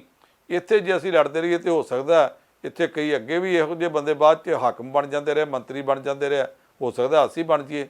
ਇਹ ਜਿਹੜੀਆਂ ਮਾੜੀਆਂ ਲੀਹਾਂ ਪਈਆਂ ਹੁੰਦੀਆਂ ਉਹ ਇਹੋ ਜਿਹੇ ਬੰਦਿਆਂ ਨੂੰ ਉਸ ਪਾਸੇ ਲੈ ਜਾਂਦੀਆਂ। ਪਾਕਿਸਤਾਨ ਦੇ ਹਾਲਾਤ ਸੱਚਮੁੱਚ ਮਾੜੇ ਆ ਔਰ ਵਾਹਵਾ ਜ਼ਿਆਦਾ ਮਾੜੇ ਆ। ਇਸ ਕਰਕੇ ਭਾਰਤ ਦੀ ਸਰਕਾਰ ਨੂੰ ਤਾਂ ਚੌਕਸ ਰਹਿਣਾ ਹੀ ਪੈਣਾ। ਜੀ, ਦੁਬਾਰਾ ਪਨੋ ਸਾਹਿਬ ਮੈਂ ਤੁਹਾਨੂੰ ਪੰਜਾਬ ਵਾਲੇ ਪਾਸੇ ਲੈ ਕੇ ਆਵਾਂ। ਤੇ ਪੰਜਾਬ ਦੇ ਵਿੱਚ ਇਸ ਵਾਰ ਜੋ ਹੋਣ ਵਾਲੀ ਸਰਕਾਰ ਹੈ ਉਹ ਕਹਿੰਦੀ ਹੈ ਮੁੱਖ ਮੰਤਰੀ ਭਗਵੰਤ ਮਾਨ ਹੋ ਰਹੀ ਕਿ ਵੀ ਅਸੀਂ ਖੇਤੀ ਬਾਰੇ ਜ਼ਰੂਰ ਕੁਛ ਨਾ ਕੁਛ ਕਰਨਾ। ਮੇਰਾ ਖਿਆਲ ਜਿਹੜਾ ਪਿਛਲੇ ਸਮੇਂ 'ਚ ਉਹਨਾਂ ਨੇ ਇੱਕ ਅਨਾਊਂਸਮੈਂਟ ਕੀਤੀ ਸੀ ਕਿ ਵੀ ਮੂੰਗੀ ਬੀਜੋ ਤੇ ਮੂੰਗੀ ਅਸੀਂ MSP 'ਤੇ ਚੱਕਾਂਗੇ। ਫਿਰ ਕੇਂਦਰ ਸਰਕਾਰ ਨੇ ਵੀ ਚਲੋ ਸਾਥ ਦਿੱਤਾ ਤੇ ਹੁਣ ਇਹ ਸੁਣ 'ਚ ਆ ਰਿਹਾ ਕਿ ਵੀ ਮੂੰਗੀ ਜਿਹੜੀ ਹੈ ਜੀ ਉਹ ਜਿੰਨੀ ਕੁ MSP ਸੀਗੀ ਉਹ ਤੋਂ ਵੀ ਸ਼ਾਇਦ ਕੋਈ 150 ਰੁਪਈਆ ਵਧੇਰੇ ਦੇ ਉੱਪਰ ਵਪਾਰੀ ਵੀ ਖਰੀਦ ਰਿਹਾ। ਤੇ ਨਾਲ ਇਹਦੇ ਨਾਲ ਜਿਹੜਾ ਅਸਲ ਦੇ ਵਿੱਚ ਮੁੱਖ ਮੁੱਦਾ ਹੈ ਉਹ ਹੈ ਫਸਲੀ ਵਿਭਿੰਨਤਾ ਦਾ, ਕਿ ਆਪਾਂ ਕਣਕ ਤੇ ਖਾਸ ਕਰਕੇ ਜਿਹੜਾ ਝੋਨਾ ਜਿਹੜਾ ਕਿ ਪਾਣੀ ਵੀ ਖਾਂਦਾ, ਧਰਤੀ ਵੀ ਖਰਾਬ ਕਰਦਾ, ਬਿਜਲੀ ਦਾ ਵੀ ਬਹੁਤ ਵੱਡਾ ਖੋਆ, ਉਹਦੇ ਤੋਂ ਸਾਨੂੰ ਨਿਜਾਤ ਮਿਲੇ। ਤੇ ਹੁਣ ਸ਼ਾਇਦ ਸੁਣ 'ਚ ਆਇਆ ਕਿ ਖੇਤੀ ਵਿਭਿੰਨਤਾ ਦੇ ਵਿੱਚ ਕੇਂਦਰ ਸਰਕਾਰ ਨੇ ਵੀ ਕੋਈ ਸਪੋਰਟ ਕਰਨ ਦੀ ਗੱਲ ਕੀਤੀ ਹੈ ਤੇ ਸ਼ਾਇਦ ਪੰਜਾਬ ਨੂੰ ਚੁਣਿਆ ਗਿਆ ਕਿ ਖੇਤੀ ਵਿਭਿੰਨਤਾ ਵਾਲੇ ਪਾਸੇ ਆਪਾਂ ਤੁਰੀਏ ਜੀ। ਇਹਦੇ 'ਚ ਗੁਰਪ੍ਰੀਤ ਜੀ ਕਿੰਨੀਆਂ ਸਾਰੀਆਂ ਗੱਲਾਂ। ਪਹਿਲੀ ਤੇ ਮੂੰਗੀ ਵਾਲੇ ਦੇ ਵਿੱਚ ਮੈਂ ਦੱਸ ਦਿਆਂ ਕਿ ਸਾਰੇ ਕਹਿੰਦੇ ਸੀ ਲੈ ਇਹਦੇ ਨਾਲ ਬਣੂਗਾ ਕੀ, ਇਹ ਤੇ ਕਿਸਾਨ ਲੁੱਟੇ ਜਾਣਗੇ। ਕਿਸਾਨ ਇਸ ਵਾਰੀ ਖੁਸ਼ ਹੈ ਕਿ ਜਿੰਨੀ ਘੱਟੋ ਘੱਟ ਖਰੀਦ ਕੀਮਤ ਪੰਜਾਬ ਸਰਕਾਰ ਨੇ ਰੱਖੀ ਸੀ MSP, ਉਹਦੇ ਉੱਤੇ ਪੰਜਾਬ ਸਰਕਾਰ ਨੂੰ ਵੀ ਖਰੀਦਣੀ ਨਹੀਂ ਪਈ। ਜਿੰਨੀ ਮੂੰਗੀ ਆਈ ਉਹ 'ਚੋਂ 10ਵਾਂ ਹਿੱਸਾ ਮਸਾਂ ਪੰਜਾਬ ਸਰਕਾਰ ਦੀ ਨੋਡਲ ਏਜੰਸੀ ਮਾਰਕਫੈੱਡ ਨੇ ਖਰੀਦੀ ਹੈ। ਬਾਕੀ ਜਿਹੜਾ ਪ੍ਰਾਈਵੇਟ ਵਪਾਰੀ ਹੈ ਉਸ ਮੂੰਗੀ ਨੂੰ ਸਰਕਾਰ ਦੇ ਮਿੱਥੇ ਰੇਟ ਤੋਂ 100-200 ਰੁਪਏ ਕੁਇੰਟਲ ਵੱਧ ਦੇ ਰੇਟ 'ਤੇ ਲਈ ਜਾਂਦਾ। ਜਿਹੜੀ ਉਹਨੇ ਘੱਟ ਦੇ ਉੱਤੇ ਖਰੀਦਣ ਦਾ ਯਤਨ ਕੀਤਾ ਜਾਂ ਜਿਹੜੀ ਪੰਜਾਬ ਸਰਕਾਰ ਨੂੰ ਖਰੀਦਣੀ ਪਈ ਉਹ ਸੀ ਜਿਹਦੀ ਕੁਆਲਿਟੀ ਥੋੜ੍ਹੀ ਜਿਹੀ ਆਮ ਨਾਲੋਂ ਡਾਊਨ ਸੀ, ਡਿੱਗੀ ਸੀ, ਨੀਵੀਂ ਸੀ, ਉਹ ਪੰਜਾਬ ਸਰਕਾਰ ਨੂੰ ਖਰੀਦਣੀ ਪਈ ਹੈ। ਇੱਕ ਗੱਲ ਦਾ ਰੋਸ ਆੜ੍ਹਤੀਆਂ ਨੇ ਕੀਤਾ ਕਿ ਸਾਨੂੰ ਪਾਸੇ ਰੱਖ ਕੇ ਤੇ ਬਾਹਰ ਦੀ ਬਾਹਰ ਫਸਲ ਵੇਚੀ ਜਾ ਰਹੀ ਹੈ। ਉਹਦੇ ਉੱਤੇ ਕਿਸਾਨ ਵੀ ਖੁਸ਼ ਨੇ, ਬਾਹਰਲੇ ਵਪਾਰੀ ਵੀ ਖੁਸ਼ ਨੇ ਤੇ ਪੰਜਾਬ ਸਰਕਾਰ ਵੀ ਖੁਸ਼ ਹੈ। ਆੜ੍ਹਤੀਆਂ ਦਾ ਰੋਸ ਥੋੜ੍ਹਾ ਜਿਹਾ ਜ਼ਰੂਰ ਹੈਗਾ। ਦੂਸਰੀ ਗੱਲ ਤੁਸੀਂ ਆਖੀ ਹੈ ਖੇਤੀ ਵਿਭਿੰਨਤਾ ਦੀ, ਫਸਲਾਂ ਦੀ ਵੰਨ-ਸੁਵੰਨਤਾ ਦੀ। 2 ਦਿਨ ਪਹਿਲਾਂ ਪ੍ਰਧਾਨ ਮੰਤਰੀ ਨੇ ਇੱਕ ਮੀਟਿੰਗ ਕਰਾਈ ਹੈ ਹਿੰਦੁਸਤਾਨ ਦੀਆਂ ਸਾਰੀਆਂ ਸਟੇਟਸ ਦੇ ਚੀਫ ਸੈਕਟਰੀਆਂ ਦੀ। ਚੀਫ ਮਿਨਿਸਟਰਾਂ ਦੀ ਨਹੀਂ ਕਰਾਈ, ਮੁੱਖ ਮੰਤਰੀਆਂ ਦੀ ਨਹੀਂ ਕਰਾਈ, ਚੀਫ ਸੈਕਟਰੀਆਂ ਦੀ ਕਰਾਈ ਹੈ। ਕਿਸੇ ਵੀ ਸਟੇਟ ਦੇ ਵਿੱਚ ਪੋਲੀਟੀਕਲ ਹੈੱਡ ਚੀਫ ਮਿਨਿਸਟਰ ਹੁੰਦਾ ਤੇ ਸਾਰੀ ਐਡਮਿਨਿਸਟ੍ਰੇਸ਼ਨ ਦਾ, ਸਰਕਾਰੀ ਮਸ਼ੀਨਰੀ ਦਾ ਹੈੱਡ ਜਿਹੜਾ ਉਹ ਚੀਫ ਸੈਕਟਰੀ ਹੁੰਦਾ। ਉਹਨਾਂ ਨੇ ਚੀਫ ਸੈਕਟਰੀਆਂ ਦੀ ਮੀਟਿੰਗ ਵਿੱਚ ਇਹ ਫਿਰ ਪ੍ਰਪੋਜ਼ਲ ਕੇਂਦਰ ਸਰਕਾਰ ਵੱਲੋਂ ਲਿਆਂਦੀ ਕਿ ਪਹਿਲਾਂ ਕਣਕ ਤੇ ਝੋਨਾ ਇਹਦੇ ਉੱਤੇ ਸਰਦਾਰੀ ਹੁੰਦੀ ਸੀ ਹਰਿਆਣੇ ਦੀ ਤੇ ਪੰਜਾਬ ਦੀ ਮੁੱਖ ਤੌਰ 'ਤੇ, ਤੇ ਇਹਦੇ ਮਗਰ ਛੋਟਾ ਭਰਾ ਹਰਿਆਣਾ ਹੁੰਦਾ ਸੀ। ਉਦੋਂ ਜਿਹੜੇ ਮੱਧ ਭਾਰਤ ਦੇ ਤੇ ਪਰਾਂ ਦੱਖਣ ਦੇ ਸੂਬੇ ਆ, ਉਹਨਾਂ 'ਚ ਦੋਵੇਂ ਚੀਜ਼ਾਂ ਨਹੀਂ ਸੀ ਹੁੰਦੀਆਂ। ਹੁਣ ਹੌਲੀ ਹੌਲੀ ਹਾਲਾਤ ਇਹੋ ਜਿਹੇ ਪੈਦਾ ਹੋ ਗਏ ਨੇ ਕਿ ਯੂਪੀ ਦੇ ਵਿੱਚ ਵੀ ਕਣਕ ਬਹੁਤ ਹੋਣ ਲੱਗ ਪਈ, ਝੋਨਾ ਬਹੁਤ ਹੋਣ ਲੱਗ ਪਿਆ, ਮੱਧ ਪ੍ਰਦੇਸ਼ ਦੇ ਵਿੱਚ ਵੀ ਇਹ ਬਹੁਤ ਹੋਣ ਲੱਗ ਪਿਆ। ਇਹਦੇ ਤੋਂ ਬਾਅਦ ਪ੍ਰਧਾਨ ਮੰਤਰੀ ਨੇ ਰਾਏ ਦਿੱਤੀ ਹੈ ਕਿ ਪੰਜਾਬ ਦੇ ਵਿੱਚ ਕਣਕ ਤੇ ਝੋਨੇ ਦਾ ਬੋਝ ਘਟਾਇਆ ਜਾਵੇ। ਜੇ ਕਿਸਾਨ ਇੰਨਾ ਕਣਕ ਤੇ ਝੋਨਾ ਪੈਦਾ ਕਰ ਲੈਣਗੇ ਤੇ ਹੁਣ ਕਿਉਂਕਿ ਦੂਜੇ ਸੂਬਿਆਂ 'ਚ ਵੀ ਹੋਣ ਲੱਗ ਪਿਆ, ਫਿਰ ਕਿਸਾਨਾਂ ਦੀ ਇਹ ਫਸਲ ਬਹੁਤੀ ਵਿਕਣੀ ਨਹੀਂ। ਤੇ ਤੁਸੀਂ ਇਸ ਤਰ੍ਹਾਂ ਕਰੋ ਕਿ ਭਾਰਤ ਸਰਕਾਰ ਵੀ ਮਦਦ ਕਰੇਗੀ ਤੇ ਜਿਹੜੀ ਫਸਲਾਂ ਦੀ ਵੰਨ-ਸੁਵੰਨਤਾ ਇਹਦੀ ਅਗਵਾਈ ਪੰਜਾਬ ਸਰਕਾਰ ਕਰੇ। ਪੰਜਾਬ ਸਰਕਾਰ ਨੂੰ ਆਖਿਆ ਗਿਆ ਜੀ ਤੁਸੀਂ ਇੱਕ ਡਾਕੂਮੈਂਟ ਲਿਆ ਕੇ ਤੁਸੀਂ ਇੱਕ ਭਵਿੱਖ ਦਾ ਪ੍ਰੋਗਰਾਮ ਬਣਾ ਕੇ ਤੇ ਸਾਡੇ ਅੱਗੇ ਪੇਸ਼ ਕਰੋ ਤੇ ਅਸੀਂ ਉੱਤੇ ਕੰਮ ਕਰਾਂਗੇ। ਮੈਂ ਇੱਥੇ ਇੱਕ ਗੱਲ ਦੱਸਣੀ ਜ਼ਰੂਰੀ ਸਮਝਦਾ, ਉਹ ਇਹ ਕਿ ਜਿਹੜਾ ਇਹ ਪਹਿਲਾਂ ਆਖਿਆ ਜਾਂਦਾ ਨੇ ਫਲਾਣੀ ਫਸਲ ਫਲਾਣੇ ਇਲਾਕੇ 'ਚ ਨਹੀਂ ਹੁੰਦੀ। ਮੈਂ ਪਿਛਲੇ ਦਿਨੀ 15 ਕੁ ਦਿਨ ਹੋ ਚੱਲੇ ਆ ਗੁਰੂ ਨਾਨਕ ਦੇਵ ਯੂਨੀਵਰਸਿਟੀ ਗਿਆ ਸਾਂ ਤੇ ਮੈਂ ਆ ਕੇ ਦੱਸਿਆ ਸੀ ਕਿ ਜਿਹੜੇ ਸੇਬ ਦੇ ਫਲ ਬਰਫਾਂ ਵਾਲੇ ਇਲਾਕਿਆਂ ਵਿੱਚ ਹੁੰਦੇ ਨੇ, ਜਿੱਥੇ ਬਰਫ਼ ਵੱਧ ਪੈਂਦੀ ਉੱਥੇ ਸੇਬ ਵੱਧ ਹੁੰਦੇ ਆ, ਉਹਨਾਂ ਸੇਬਾਂ ਦੇ ਇੱਥੇ ਆ ਕੇ ਇਹਨਾਂ ਨੇ ਟਿਸ਼ੂ ਕਲਚਰ ਦੇ ਨਾਲ ਪ੍ਰਮੋਟ ਕਰਕੇ ਤੇ ਗੁਰੂ ਨਾਨਕ ਦੇਵ ਯੂਨੀਵਰਸਿਟੀ ਦਾ ਜਿਹੜਾ ਬਾਇਓਟੈਕਨੋਲੋਜੀ ਡਿਪਾਰਟਮੈਂਟ ਆ ਉਹਨਾਂ ਨੇ ਉੱਥੇ ਜਿਹੜੇ ਉਹ ਇਹ ਸਾਰਾ ਕੰਮ ਜਿਹੜਾ ਕਰਨਾ ਸ਼ੁਰੂ ਕਰਤਾ। ਮੈਂ ਉੱਥੇ ਬੂਟੇ ਵੇਖੇ ਜਿਨ੍ਹਾਂ ਦੇ ਨਾਲ ਸੇਬ ਲਟਕਦੇ ਸਨ। ਮੈਨੂੰ ਬਾਅਦ ਵਿੱਚ ਉਹਨਾਂ ਨੇ ਫੋਟੋ ਭੇਜੀਆਂ ਕਿ ਉਹ ਸੇਬ ਤਿਆਰ ਹੋ ਗਏ ਆ ਤੇ ਅਸੀਂ ਆ ਜਿਹੜੇ ਹੈਗੇ ਆ ਬਾਕਸ ਉਹਨਾਂ ਦੇ ਵਿੱਚ ਪਾਏ ਨੇ ਤੇ ਇਸ ਤਰ੍ਹਾਂ ਦੇ ਲੱਗਦੇ ਆ, ਉਹ ਵੇਖਣ ਨੂੰ ਬਹੁਤ ਸੋਹਣੇ ਲੱਗਦੇ। ਮੈਨੂੰ ਪਤਾ ਨਹੀਂ, ਮੈਂ ਟੇਸਟ ਤਾਂ ਨਹੀਂ ਕਰ ਸਕਿਆ ਕਿਉਂਕਿ ਫੋਟੋ ਤੋਂ ਟੇਸਟ ਨਹੀਂ ਕੀਤਾ ਜਾ ਸਕਦਾ, ਪਰ ਉੱਥੋਂ ਜਿਹੜੀਆਂ ਰਿਪੋਰਟਾਂ ਆਈਆਂ ਉਹ ਚੰਗੀਆਂ ਨੇ। ਜੇ ਇਸ ਸਾਲ ਗੁਰੂ ਨਾਨਕ ਯੂਨੀਵਰਸਿਟੀ ਦਾ ਇਹ ਫਾਰਮੂਲਾ ਕਾਮਯਾਬ ਹੋ ਜਾਂਦਾ ਤੇ ਅਗਲੇ ਸਾਲ ਤੋਂ ਪੰਜਾਬ ਦੇ ਕਿਸਾਨਾਂ ਨੂੰ ਉਹ ਦੇ ਦੇਣ। ਤੇ ਅੱਗੇ ਅਸੀਂ ਕਹਿੰਦੇ ਹਾਂ ਕਿ ਪੰਜਾਬ 'ਚ ਕਣਕ ਹੁੰਦੀ ਸੀ, ਮੱਧ ਪ੍ਰਦੇਸ਼ 'ਚ ਨਹੀਂ ਸੀ ਹੁੰਦੀ। ਹੁਣ ਮੱਧ ਪ੍ਰਦੇਸ਼ ਕਣਕ ਪੈਦਾ ਕਰਨ ਲੱਗ ਪਿਆ ਤੇ ਜਿਹੜੀ ਹਿਮਾਚਲ ਤੇ ਕਸ਼ਮੀਰ 'ਚ ਸੇਬ ਦੀ ਫਸਲ ਹੁੰਦੀ ਸੀ ਉਹ ਸਾਡੇ ਪੰਜਾਬ 'ਚ ਹੋਣ ਲੱਗ ਪਵੇ। ਪੰਜਾਬ ਮੂੰਗੀ ਵਾਲੇ ਪਾਸੇ ਵੀ ਤੁਰ ਪਿਆ। ਇਹ ਫਸਲਾਂ ਦੀ ਵਿਭਿੰਨਤਾ ਸਾਡੇ ਕਿਸਾਨ ਨੂੰ ਥੋੜ੍ਹਾ ਜਿਹਾ ਸੌਖਾ ਕਰ ਸਕਦੀ ਹੈ, ਉਹਦੀ ਕਮਾਈ ਵਧਾ ਸਕਦੀ ਹੈ। ਇਸ ਪਾਸੇ ਤੁਰਨਾ ਚਾਹੀਦਾ। ਤੇ ਜੇ ਪ੍ਰਧਾਨ ਮੰਤਰੀ ਨੇ ਇਹ ਆਖਿਆ ਕਿ ਇਹਦੇ ਵਾਸਤੇ ਵਿਜ਼ਨ ਡਾਕੂਮੈਂਟ ਪੰਜਾਬ ਸਰਕਾਰ ਤਿਆਰ ਕਰੇ ਤੇ ਭਾਰਤ ਸਰਕਾਰ ਨੂੰ ਦੇਵੇ ਤਾਂ ਕਿ ਅਸੀਂ ਫੈਸਲਾ ਕਰ ਸਕੀਏ ਕਿ ਅੱਗੋਂ ਜਿਹੜੀ ਇਹ ਡਾਈਵਰਸਿਟੀ ਹੈ ਜੋ ਕੁਝ ਕਰਨਾ ਉਹਦੇ 'ਚ ਕੀ ਕੁਝ ਕੀਤਾ ਜਾ ਸਕਦਾ। ਇਹ ਸਾਰੀਆਂ ਗੱਲਾਂ ਸੋਚੀਏ ਤੇ ਇਹ ਵੀ ਵੇਖੀਏ ਕਿ ਇਹਦੇ 'ਚ ਭਾਰਤ ਸਰਕਾਰ ਨੂੰ ਕਿੰਨੀ ਕੁ ਫੰਡਿੰਗ ਕਰਨੀ ਪਏਗੀ, ਕਿੰਨੀ ਕੁ ਮਦਦ ਕਰਨੀ ਪਏਗੀ। ਇਹ ਸਾਰਾ ਕੁਝ ਚੰਗਾ ਹੈ। ਇਹਦੇ ਤੋਂ ਬਾਅਦ ਇੱਕ ਗੱਲ ਹੋਰ ਆਉਂਦੀ ਹੈ ਗੁਰਪ੍ਰੀਤ ਜੀ, ਉਹ ਨੋਟ ਕਰਨ ਵਾਲੀ ਹੈ। ਸਰਕਾਰ ਵੀ ਗੱਲਾਂ ਕੇਂਦਰ ਦੀ ਵੀ ਤੇ ਪੰਜਾਬ ਦੀ ਵੀ ਬਹੁਤ ਕਰਦੀ ਹੈ। ਭਾਰਤ ਸਰਕਾਰ ਨੇ ਕਹਿਤਾ ਸਾਡੇ ਕੋਲ ਤਾਂ 10 ਲੱਖ ਅਸਾਮੀਆਂ ਇੰਨੀਆਂ ਪੋਸਟਾਂ ਖਾਲੀ ਪਈਆਂ, ਅਸੀਂ ਮੁੰਡੇ ਕੁੜੀਆਂ ਬਹੁਤ ਭਰਤੀ ਕਰ ਲੈਣੇ ਆ, ਕਰ ਲੈਣੇ 2014 ਤੋਂ ਸੁਣਦੇ ਆ, ਤੁਸੀਂ ਕਰਦੇ ਕਿਉਂ ਨਹੀਂ? ਕਿੰਨੇ ਚਿਰ ਦੀਆਂ ਭਰਤੀਆਂ ਬੰਦ ਕੀਤੀਆਂ? ਪੰਜਾਬ ਸਰਕਾਰ ਕਹਿੰਦੀ ਅਸੀਂ ਕਰ ਲੈਣਾ। ਪੰਜਾਬ ਦੇ ਵਿੱਚ ਪਤਾ ਨਹੀਂ 10,000 ਤੋਂ ਵੱਧ ਪੋਸਟਾਂ ਤੇ ਪੁਲਿਸ ਵਿੱਚ ਹੀ ਖਾਲੀ ਹੈ, ਸ਼ਾਇਦ 20,000 ਖਾਲੀ ਹੋਣ। ਇਹਨਾਂ ਪੋਸਟਾਂ ਵਾਸਤੇ ਜੇ ਅੱਜ ਪੰਜਾਬ ਸਰਕਾਰ ਸ਼ੁਰੂ ਕਰਦੀ ਹੈ, ਖੜੇ ਪੈਰੇ ਕੰਮ ਸ਼ੁਰੂ ਕਰਨ ਤੇ ਉਹਦੇ 'ਚ ਪਹਿਲਾਂ ਭਰਤੀ ਦਾ ਇਸ਼ਤਿਹਾਰ ਦੇਣਾ ਪਏਗਾ, ਅਰਜ਼ੀਆਂ ਮੰਗਣੀਆਂ ਪੈਣਗੀਆਂ, ਚੈੱਕ ਕਰਨਾ ਪਏਗਾ, ਫਿਜ਼ੀਕਲ ਉਹਨਾਂ ਦੇ ਟੈਸਟ ਹੋਣਗੇ, ਫਿਰ ਰਿਟਨ ਟੈਸਟ ਹੋਣਗੇ, ਫਿਰ ਇੰਟਰਵਿਊ ਹੋਣਗੀਆਂ, 4 ਮਹੀਨੇ 'ਚ ਲੰਘ ਜਾਣੇ ਆ। ਉਹਦੇ ਬਾਅਦ ਟ੍ਰੇਨਿੰਗ। ਜਿਹੜਾ ਕੰਮ ਅੱਜ ਸ਼ੁਰੂ ਕਰੋਗੇ ਉਹ ਪੁਲਿਸ ਦਾ ਜਵਾਨ ਨੌਜਵਾਨ ਹੋਵੇ ਜਾਂ ਕੁੜੀ ਹੋਵੇ, ਤੁਹਾਨੂੰ ਪੁਲਿਸ ਦੀ ਡਿਊਟੀ ਕਰਨ ਵਾਸਤੇ ਪੌਣੇ 2 ਸਾਲਾਂ ਬਾਅਦ ਜਾ ਕੇ ਮਿਲਦਾ। ਦੂਸਰਾ ਕੰਮ ਇਹ ਆ ਕਿ ਜਿਹੜੇ ਹੋਮਗਾਰਡ ਵਾਲੇ ਆ ਇਹਨਾਂ ਵਾਸਤੇ ਇਹੋ ਜਿਹਾ ਲੰਮਾ ਪ੍ਰੋਸੈਸ ਕੋਈ ਨਹੀਂ। ਇਹ ਮੇਰਾ ਖਿਆਲ 1000 ਤੋਂ ਵੱਧ ਤਾਂ ਇਸ ਵੇਲੇ ਲੁਧਿਆਣੇ 'ਚ ਹੀ ਪੋਸਟਾਂ ਖਾਲੀ ਨੇ, 800-900 ਜਲੰਧਰ 'ਚ ਖਾਲੀ ਨੇ, ਬਾਕੀ ਥਾਵਾਂ 'ਤੇ ਨੇ। ਇਹਨਾਂ ਦੀ ਤਨਖਾਹ ਵੀ ਉਹਨਾਂ ਦੇ ਬਰਾਬਰ ਨਹੀਂ ਹੁੰਦੀ। ਇਹਨਾਂ ਦੀ ਭਰਤੀ ਕਰਨ ਵਾਸਤੇ ਵੀ ਉਹੋ ਜਿਹੇ ਕੋਈ ਰੂਲਸ ਨਹੀਂ ਗੇ। ਇਹ ਜੇ ਕਰਕੇ ਇੱਕ ਵਾਰੀ ਲਾ ਐਂਡ ਆਰਡਰ ਵਾਲੇ ਪਾਸੇ ਲਾਤੇ ਜਾਣ।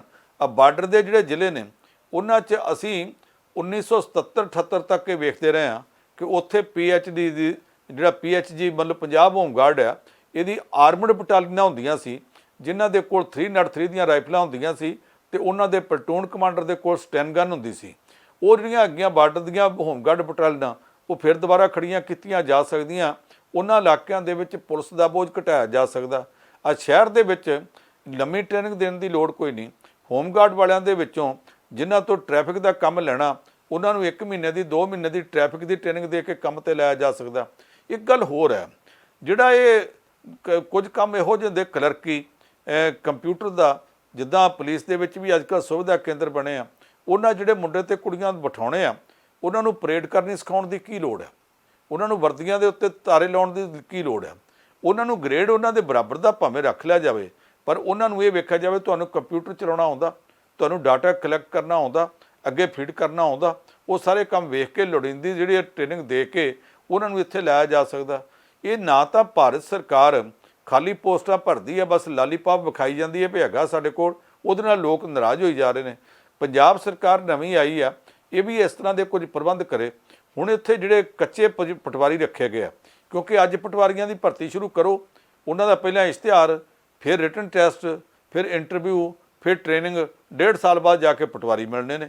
ਤੇ ਜੇ ਉਹਨਾਂ ਨੇ ਇਹ ਸ਼ੁਰੂ ਕਰ ਦਿੱਤਾ ਕਿ ਕੱਚੇ ਪਟਵਾਰੀ ਰੱਖ ਲਓ, ਜਿਹੜੇ ਪਹਿਲਾਂ ਪਟਵਾਰੀਆਂ ਦੇ ਨਾਲ ਲੱਗੇ ਰਹੇ ਕੰਮ ਕਰਦੇ ਸੀ, ਉਹਨਾਂ ਵਿੱਚੋਂ ਇਸ ਪਾਸੇ ਨੂੰ ਤੁਰ ਪਏ ਨੇ, ਉਹਨਾਂ ਨੂੰ ਪ੍ਰੋਵੀਜ਼ਨਲ ਰੱਖ ਕੇ ਤੇ ਕੰਮ ਚਲਾਉਣ ਵਾਸਤੇ ਇੱਧਰ ਸਕੀਮ ਸੋਚੀ ਜਾ ਰਹੀ ਹੈ।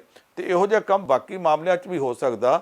ਕੁਝ ਕੰਮ ਹੁੰਦੇ ਆ ਕੰਮ ਚਲਾਊ ਜਿਹਨੂੰ ਓੜ ਪੋੜ ਆਖਿਆ ਜਾ ਸਕਦਾ, ਸਰਕਾਰਾਂ ਚਲਾਉਣ ਵਾਸਤੇ ਜੇ ਓੜ ਪੋੜ ਵੀ ਸ਼ੁਰੂ ਕੀਤਾ ਜਾਵੇ ਤੇ ਨੌਜਵਾਨਾਂ ਵਿੱਚੋਂ ਕੁਝ ਲੋਕਾਂ ਨੂੰ ਜਿਹੜੇ ਘਰਾਂ 'ਚ ਵਿਹਲੇ ਬੈਠੇ ਆ, ਉਹਨਾਂ ਨੂੰ ਕੁਝ ਰੁਜ਼ਗਾਰ ਤਾਂ ਮਿਲੇਗਾ। ਨਹੀਂ ਤਾਂ ਕਹਿੰਦੇ ਵਿਹਲਾ ਮਨ ਸ਼ੈਤਾਨ ਦਾ ਕਾਰਖਾਨਾ ਹੁੰਦਾ। ਜਦੋਂ ਕੋਈ ਕੰਮ ਨਹੀਂ ਮਿਲਦਾ, ਉਹ ਕਿਸੇ ਡਰੱਗ ਵੇਚਣ ਵਾਲੇ, ਕਿਸੇ ਹੈਰੋਇਨ ਵੇਚਣ ਵਾਲੇ ਦੇ ਨਾਲ ਤੁਰਨਗੇ, ਜਾਂ ਫਿਰ ਕਿਸੇ ਗੈਂਗ ਵੱਡੇ ਦੇ ਨਾਲ ਰਲ ਕੇ ਤੇ ਆਪਣੇ ਆਪ ਨੂੰ ਬੜੇ ਫੰਨੇ ਖਾਂ ਸਮਝਣਗੇ, ਕਿਸੇ 2-4 ਬੰਦਿਆਂ ਨੂੰ ਮਾਰਨਗੇ ਤੇ ਮੁੜ ਕੇ ਆਪ ਮਰਨਗੇ। ਉਸ ਪਾਸੇ ਤੋਂ ਬਚਾਉਣ ਵਾਸਤੇ ਪੰਜਾਬ ਦੀ ਜਵਾਨੀ ਹੋਵੇ ਜਾਂ ਹਿੰਦੁਸਤਾਨ ਦੀ ਜਵਾਨੀ ਹੋਵੇ, ਹਿੰਦੁਸਤਾਨ ਦੀ ਸਰਕਾਰ ਹੋਵੇ ਜਾਂ ਪੰਜਾਬ ਦੀ ਸਰਕਾਰ ਹੋਵੇ, ਉਹਨਾਂ ਨੂੰ ਇਹੋ ਜਿਹੇ ਕਦਮ ਸੀਰੀਅਸਲੀ ਲੈਣੇ ਚਾਹੀਦੇ ਆ ਜਿਨ੍ਹਾਂ ਦੇ ਨਾਲ ਇਹਨਾਂ ਨੌਜਵਾਨਾਂ ਨੂੰ ਕੰਮ ਤੇ ਲਾਇਆ ਜਾ ਸਕੇ, ਔਰ ਉਹ ਇਹੋ ਜਿਹਾ ਕੰਮ ਤੇ ਲਾਇਆ ਜਾ ਸਕੇ ਕਿ ਉਹਨਾਂ ਨੂੰ ਫੌਰੀ ਤੌਰ ਦੇ ਉੱਤੇ ਰਿਲੀਫ ਜਾਪੇ। ਇਹ ਨਹੀਂ ਕਿ ਅੱਜ ਭਰਤੀ ਕਰਨੀ ਸ਼ੁਰੂ ਕਰੋ ਤੇ ਪੌਣੇ 2 ਸਾਲਾਂ ਬਾਅਦ ਟ੍ਰੇਨਿੰਗ ਵਗੈਰਾ ਕਰਾ ਕੇ ਲਿਆਓ ਤੇ ਉਹਨੇ ਚਿਰ ਤੱਕ ਨਾ ਲੋਕਾਂ ਨੂੰ ਪਤਾ ਲੱਗੇ ਤੁਸੀਂ ਕੁਝ ਕੰਮ ਕੀਤਾ, ਨਾ ਨੌਜਵਾਨ ਕਿਸੇ ਪਾਸੇ ਲਾਏ ਜਾ ਸਕਣ। ਕੁਝ ਕੰਮ ਫੌਰੀ ਤੌਰ ਤੇ ਕਰਨ ਦੀ ਲੋੜ ਆ, ਉਹ ਪਤਾ ਨਹੀਂ ਸਰਕਾਰ ਕਦੋਂ ਕਰੇਗੀ। ਜੀ, ਇੱਕ ਪੰਨੂ ਸਾਹਿਬ, ਜਿਹੜਾ ਲਾਅ ਐਂਡ ਆਰਡਰ ਵਾਲਾ ਰੌਲਾ ਹੈ ਉਹ ਬੜੀ ਦੇਰ ਤੋਂ ਚੱਲਦਾ ਆ ਰਿਹਾ, ਤੇ ਜੇ ਮੈਂ ਗਲਤ ਨਹੀਂ ਤੇ ਸੰਗਰੂਰ ਵਾਲੀ ਚੋਣ ਦੇ ਵਿੱਚ ਵੀ ਇਸ ਚੀਜ਼ ਨੂੰ ਵਿਰੋਧੀ ਪਾਰਟੀਆਂ ਲਗਾਤਾਰ ਉਠਾ ਰਹੀਆਂ ਕਿ ਵੀ ਪੰਜਾਬ ਦੇ ਵਿੱਚ ਤਾਂ ਜੀ ਬਹੁਤ ਹੀ ਮੰਦਾ ਹਾਲ ਆ।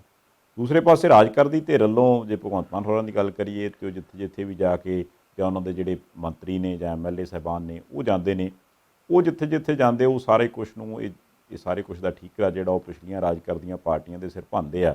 ਉਹ ਕਹਿੰਦੇ ਵੀ ਅਸੀਂ ਤਾਂ ਸਗੋਂ ਇਹ ਸਾਰੇ ਕੁਛ ਨੂੰ ਦਰੁਸਤ ਕਰ ਰਹੇ ਹਾਂ ਤੇ ਤੁਸੀਂ ਸਾਨੂੰ ਥੋੜ੍ਹਾ ਸਮਾਂ ਦਿਓ, ਅਸੀਂ ਤੁਹਾਨੂੰ ਲਾਅ ਐਂਡ ਆਰਡਰ ਵੀ ਤੇ ਪਲੱਸ ਜਿਹੜਾ ਇਹ ਜਿਸ ਵੀ ਤਰ੍ਹਾਂ ਦਾ ਗਨ ਕਲਚਰ ਪੰਜਾਬ 'ਚ ਆ ਗਿਆ ਇਹਨੂੰ ਠੀਕ ਕਰਕੇ ਦਿਆਂਗੇ। ਇਹ ਜੋ ਇਸ ਵਕਤ ਚੱਲ ਰਹੀ ਹੈ ਚੁੰਝ ਚਰਚਾ ਜਾਂ ਰਾਜਨੀਤੀ ਤੁਹਮਤਬਾਜ਼ੀ, ਇਹਦੇ 'ਚੋਂ ਕੁਛ ਨਿਕਲੂਗਾ ਜਾਂ ਫਿਰ ਗਰਾਊਂਡ ਕੁਛ ਹੋ ਰਿਹਾ ਤੇ ਗੱਲਾਂ ਕੁਛ ਹੋਰ ਨੇ? ਦੇਖੋ, 2 ਗੱਲਾਂ ਨੇ, ਇੱਕ ਲਾਅ ਐਂਡ ਆਰਡਰ ਦੀ ਤੇ ਇੱਕ ਵਿਕਾਸ ਦੀ। ਇਹਨਾਂ ਦੋਵਾਂ ਦੇ ਮਾਮਲੇ 'ਚ ਸਰਕਾਰ ਜਿਹੜੀ ਵੀ ਹੋਵੇ ਉਹਨਾਂ ਤੇ ਅਟੈਕ ਹੁੰਦਾ ਸਰਕਾਰ ਕਰਦੀ ਕੀ ਆ? ਹੁਣ ਜੇ ਤੇ ਸਿੱਧੂ ਮੂਸੇਵਾਲੇ ਦਾ ਕਤਲ ਹੋਵੇ ਤੇ ਉਸ ਕਤਲ ਦੇ ਮਾਮਲੇ ਵਿੱਚ ਸਰਕਾਰ ਤੇ ਉਂਗਲਾਂ ਉੱਠੀਆਂ ਨੇ, ਕਿਉਂਕਿ ਸਿਕਿਉਰਿਟੀ ਹਟਾਈ ਗਈ ਜਾਂ ਘਟਾਈ ਗਈ ਜੋ ਵੀ ਸੀ ਉਹ ਉੱਠਣੀਆਂ ਸਨ। ਪਰ ਉਹਦੇ ਤੋਂ ਸਿਵਾ ਉੱਥੇ 2 ਬੰਦੇ ਅੰਮ੍ਰਿਤਸਰ ਦੇ ਲਾਗੇ ਮਾਨਾਂਵਾਲੇ 'ਚ ਰਾਤ ਨੂੰ ਪ੍ਰਾਪਰਟੀ ਡੀਲਰਾਂ ਨੇ ਪਾਰਟੀ ਕੀਤੀ, ਸ਼ਰਾਬ ਪੀਂਦੇ ਬਾਅਦ ਵਿੱਚ ਆਪੋ 'ਚ ਲੜ ਪਏ, ਤੂੰ ਮੈਂ ਗਾਲੋ ਗਾਲੀ, ਤੇ ਇੱਕ ਧਿਰ ਨੇ ਗੋਲੀਆਂ ਚਲਾਤੀਆਂ। ਉੱਥੇ ਪੁਲਿਸ ਰਾਤ ਨੂੰ ਲੋਕਾਂ ਦੀਆਂ ਪਾਰਟੀਆਂ ਵਿੱਚ ਤਾਂ ਨਹੀਂ ਜਾ ਕੇ ਬੈਠੀ ਹੁੰਦੀ, ਲਾਇਸੈਂਸੀ ਹਥਿਆਰ ਸੀ ਜਿਹਨਾਂ ਨਾਲ ਗੋਲੀਆਂ ਚਲਾਈਆਂ। ਇੱਕ ਬੰਦਾ ਆਪਣੀ ਪਤਨੀ ਨੂੰ ਕਹਿੰਦਾ ਕਿ ਅੱਜ ਆਪਾਂ ਬਾਬੇ ਦੇ ਮੱਥਾ ਟੇਕਣ ਜਾਣਾ, ਤੇ ਉੱਥੋਂ ਜਾ ਕੇ 2 ਘੰਟਿਆਂ ਬਾਅਦ ਘਰਦਿਆਂ ਨੂੰ ਫੋਨ ਕਰ ਦਿੰਦਾ ਮੇਰੇ ਨਾਲ ਲੜ ਕੇ ਚਲੀ ਗਈ ਸੀ, ਘਰ ਤਾਂ ਨਹੀਂ ਆ ਗਈ। ਤੇ ਅਸਲ ਗੱਲ ਇਹ ਆ ਕਿ ਉੱਥੇ ਜਾ ਕੇ ਪਰੇ ਮਾਰ ਦਿੱਤੀ। ਇਹ ਜਿਹੜੀਆਂ ਘਟਨਾਵਾਂ ਨੇ ਇਹ ਤਾਂ ਅੱਗੇ ਵੀ ਵਾਪਰਦੀਆਂ ਸੀ ਤੇ ਹੁਣ ਵੀ ਵਾਪਰਦੀਆਂ। ਉਹ ਲਗਭਗ ਉੱਥੇ ਹੀ ਆ ਗ੍ਰਾਫ, ਜਿਹੜਾ ਕੋਈ ਉਹੋ ਜਿਹਾ ਚੋਣਵੇਂ ਟਾਰਗੇਟ ਕਿਲਿੰਗ ਵਾਲੀਆਂ ਗੱਲਾਂ ਨੇ ਜਿੱਦਾਂ ਸਿੱਧੂ ਮੂਸੇਵਾਲਾ ਸੀ, ਉਹ ਜਦੋਂ ਕੋਈ ਵਾਪਰਦੀ ਹੈ ਤੇ ਉਹਦਾ ਰੌਲਾ ਜ਼ਿਆਦਾ ਪੈਂਦਾ। ਤੇ ਇਸ ਮੁੱਦੇ ਨੂੰ ਕਿਉਂਕਿ ਸਿੱਧੂ ਮੂਸੇਵਾਲੇ ਦੇ ਮਾਮਲੇ 'ਚ 2 ਤਰ੍ਹਾਂ ਕਲੇਮ ਕਰਦੀਆਂ, ਦਾਅਵਾ ਕਰਦੀਆਂ ਕਿ ਸਾਡਾ ਬੰਦਾ ਸੀ। ਕਾਂਗਰਸ ਪਾਰਟੀ ਕਹਿੰਦੀ ਹੈ ਕਿ ਸਾਡੇ ਵੱਲੋਂ ਉਹਨੇ ਚੋਣ ਲੜੀ ਤੇ ਹਾਰਿਆ ਸੀ ਤੇ ਫਿਰ ਸਾਡਾ ਲੀਡਰ ਸੀ। ਸਿਮਰਨਜੀਤ ਮਾਨ ਹੋਰੀ ਕਹਿੰਦੇ ਆ ਕਿ ਉਹਨੇ ਆਖਿਆ ਸੀ ਬਾਪੂ ਜੀ ਮੈਂ ਤੁਹਾਡੀ ਚੋਣ 'ਚ ਆ ਕੇ ਤੁਹਾਡੀ ਮਦਦ ਕਰੂੰਗਾ। ਇਹਦਾ ਕਰਕੇ ਉਹ ਮੁੱਦਾ ਸੰਗਰੂਰ ਦੀ ਪਾਰਲੀਮੈਂਟ ਚੋਣ ਦਾ ਮੁੱਦਾ ਵੀ ਬਣ ਗਿਆ। ਦੂਸਰਾ ਸਵਾਲ ਹੈ ਵਿਕਾਸ ਦਾ। ਹਰ ਕੋਈ ਕਹਿੰਦਾ ਸਰਕਾਰ ਨੂੰ 3 ਮਹੀਨੇ ਹੋ ਗਏ, ਹੁਣ ਤੱਕ ਕੀਤਾ ਕੀ? 3 ਮਹੀਨੇ ਵੇਖਣਾ ਉਹਨੂੰ ਬਹੁਤ ਵੱਡਾ ਵਕਤ ਜਾਪਦਾ। ਮੈਨੂੰ ਵੀ ਜਾਪਦਾ ਕਿ 30 ਤੇ 90 ਤੇ 95 ਦਿਨ ਹੋ ਗਏ ਆ ਨਾ। 95 ਦਿਨਾਂ ਦੇ ਵਿੱਚ ਕੀਤਾ ਕੀ ਸਰਕਾਰ ਨੇ? ਪਰ ਜਦੋਂ ਅਸੀਂ ਬਾਕੀ ਗੱਲਾਂ ਵੇਖਦੇ ਹਾਂ, ਤੁਸੀਂ ਇਹ ਸੋਚ ਸਕਦੇ ਆ ਕਿ ਪੰਜਾਬ ਦੇ ਵਿੱਚ ਪੁਰਾਣੇ ਤੋਂ ਪੁਰਾਣਾ ਜਿਹੜਾ ਨੀਂਹ ਪੱਥਰ ਕਿਤੇ ਲੱਗਾ ਉਹ ਕਿੰਨਾ ਕੁ ਪੁਰਾਣਾ ਹੋਵੇਗਾ। ਮੇਰੇ ਕੋਲ ਅੱਜ ਇੱਕ ਬੜੇ ਸੀਨੀਅਰ ਅਫਸਰ ਆਏ ਸਨ ਮਿਲਣ, ਉੱਦਾਂ ਹੀ ਦੋਸਤੀ ਦੇ ਵਿੱਚ ਪਰ ਤਰਨਤਾਰਨ ਨੂੰ ਗਏ ਤੇ ਵਾਪਸੀ ਤੇ ਮਿਲਣ ਆ ਗਏ।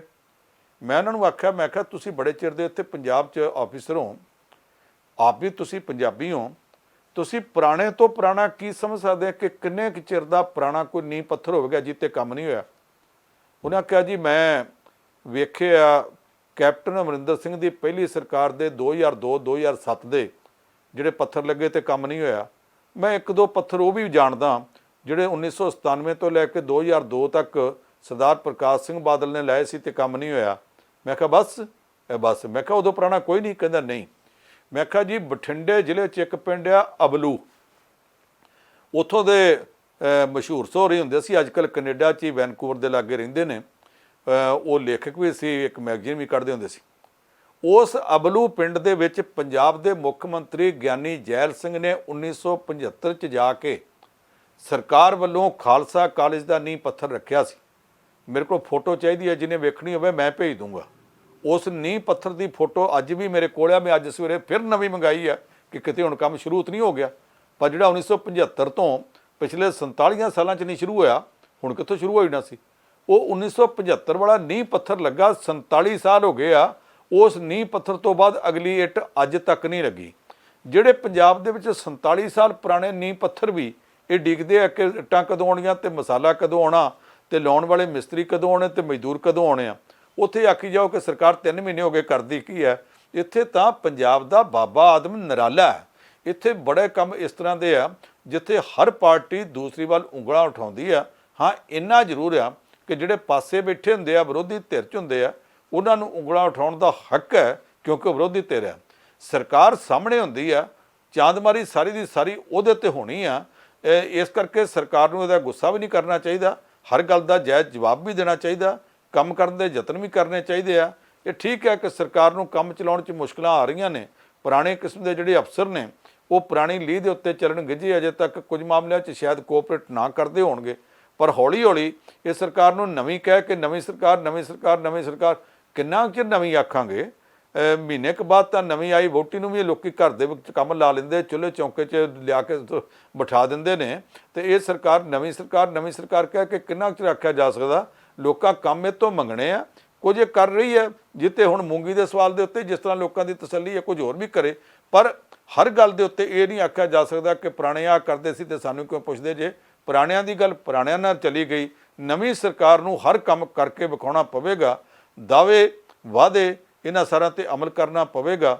ਹਾਂ, ਜਿਨ੍ਹਾਂ ਦੇ ਉੱਤੇ ਛੱਟ ਪੈ ਰਹੀ ਹੈ ਕਿ ਕਦੇ ਕੋਈ ਸਾਬਕਾ ਮੰਤਰੀ ਫੜਿਆ ਗਿਆ, ਕਦੇ ਕੋਈ ਸਾਬਕਾ MLA ਫੜਿਆ ਗਿਆ, ਕੋਈ ਜ਼ਮਾਨਤਾਂ ਕਰਾਉਣ ਭੱਜ ਗਿਆ, ਉਹ ਬੋੜੀ ਜ਼ਿਆਦਾ ਕਰਦੇ, ਸਰਕਾਰ ਦਾ ਵਿਰੋਧ ਜ਼ਿਆਦਾ ਕਰਦੇ ਜੀ। ਆਹ ਦੀ ਗੱਲ ਤੁਹਾਡੀ ਠੀਕ ਹੈ ਜੀ। ਚਲੋ ਜੇ ਉਹ ਕੁਝ ਕਰਕੇ ਵਿਖਾਉਣਗੇ ਤੇ ਫੇਰ ਹੀ ਲੋਕਾਂ ਨੂੰ ਯਕੀਨ ਵੱਜਣਾ, ਕਿਉਂਕਿ ਹਾਂ ਅਮਲਾਂ ਤੇ ਹੋਣਗੇ ਨਵੇੜੇ, ਜਦ ਤੱਕ ਕਿਸੇ ਪੁੱਛਣੀ ਨਹੀਂ। ਗੱਲ ਤੁਹਾਡੀ ਠੀਕ ਹੈ। ਸੋ ਐਕਸਪੈਕਟੇਸ਼ਨਾਂ ਵੀ ਲੋਕਾਂ ਦੀਆਂ ਜ਼ਿਆਦਾ ਨੇ। ਉਹ ਮੈਂ ਜਦ ਤੱਕ ਪੁੱਛਣੀ ਇਸ ਕਰਕੇ ਨਹੀਂ ਆਖਿਆ ਵੀ ਇੱਕ ਮਾਨ ਸਰਕਾਰ ਵੱਲੋਂ ਬੋਲਦਾ ਹੋਵੇ, ਇੱਕ ਮਾਨ ਸਰਕਾਰ ਦੇ ਵਿਰੁੱਧ ਬੋਲਦਾ ਹੋਵੇ। ਤੇ ਉੱਥੇ ਸੰਗਰੂਰ ਦੇ ਵਿੱਚ ਲੋਕੀ ਇਹੋ ਹੀ ਕਹਿਣਗੇ ਨਾ, ਅੱਜ ਮਾਨ ਨੇ ਮਾਨ ਦੇ ਖਿਲਾਫ ਬਿਆਨ ਦਿੱਤਾ, ਅਗਲੇ ਦਿਨ ਕਹਿ ਲਿਆ ਵੀ ਮਾਨ ਨੇ ਵੀ ਮਾਨ ਦਾ ਜਵਾਬ ਦੇ ਦਿੱਤਾ ਜੀ। ਹੁਣ ਕਿਹੜੇ ਮਾਨ ਨੇ ਕਿਹਦੇ ਖਿਲਾਫ ਬਿਆਨ ਦਿੱਤਾ ਤੇ ਉਹਨੇ ਕਿਹੜੇ ਮਾਨ ਨੇ ਕਿਹਦਾ ਜਵਾਬ ਦੇ ਦਿੱਤਾ। ਮਾਨ ਦੇ ਖਿਲਾਫ ਲੜੀ ਜਾ ਰਿਹਾ ਤੇ ਇਸ ਕਰਕੇ ਉੱਥੇ ਜਾਤ ਵਾਲਾ ਮਾਮਲਾ ਤੇ ਹੈ ਨਹੀਂ। ਹੁਣ ਤਾਂ ਸਿੱਧੀ ਜੀ ਗੱਲ ਹੈ ਕਿ ਅਮਲਾਂ ਤੇ ਹੋਣਗੇ ਨਵੇੜੇ ਤੇ ਜਾਤ ਕਿਸੇ ਪੁੱਛਣੀ ਨਹੀਂ। ਸੰਗਰੂਰ ਦੀ ਚੋਣ ਦੇ ਵਿੱਚ ਕੁੰਡੀਆਂ ਦੇ ਸਿੰਘ ਫਸੇ ਆ, ਹੁਣ ਤਾਂ ਵੜੇਵੇਂ ਖਾਣੀ ਨਿਤਰੂਗੀ ਜੀ। ਤੁਹਾਨੂੰ ਸਾਹਿਬ ਤੁਸੀਂ ਵਕਤ ਕੱਢਿਆ, ਇਹ ਸਾਰਾ ਕੁਝ ਡਿਟੇਲ 'ਚ ਸਮਝਾਇਆ ਜੀ, ਬੜਾ ਧੰਨਵਾਦ ਤੁਹਾਡਾ ਜੀ। ਮਿਹਰਬਾਨੀ, ਸ਼ੁਕਰੀਆ ਜੀ। ਇਸ ਦੇ ਨਾਲ ਹੀ ਹੁਣ ਇਸ ਪ੍ਰੋਗਰਾਮ ਨੂੰ ਵੀ ਇੱਥੇ ਸਮਾਪਤ ਕਰਦੇ ਹਾਂ ਜੀ। ਤੇ ਆਸ ਕਰਦੇ ਹਾਂ ਵੀ ਕਾਫੀ ਸਾਰੀਆਂ ਖਬਰਾਂ ਜਿਹੜੀਆਂ ਕਿ ਇਸ ਵਕਤ ਚਰਚਾ 'ਚ ਨੇ ਉਹਨਾਂ ਦਾ ਹੋਰ ਡਿਟੇਲ 'ਚ ਆਪ ਜੀ ਨੂੰ ਜਾਣਕਾਰੀ ਹਾਸਲ ਹੋਈ ਹੋਊਗੀ। ਆਪਣੀ ਫੀਡਬੈਕ ਭੇਜਦੇ ਰਿਹਾ ਕਰੋ। ਦੇਖਦੇ ਰਹਿਣਾ ਪ੍ਰਾਈਮ ਏਸ਼ੀਆ TV, ਤੁਹਾਡਾ ਆਪਣਾ ਤੁਹਾਡੇ ਲਈ।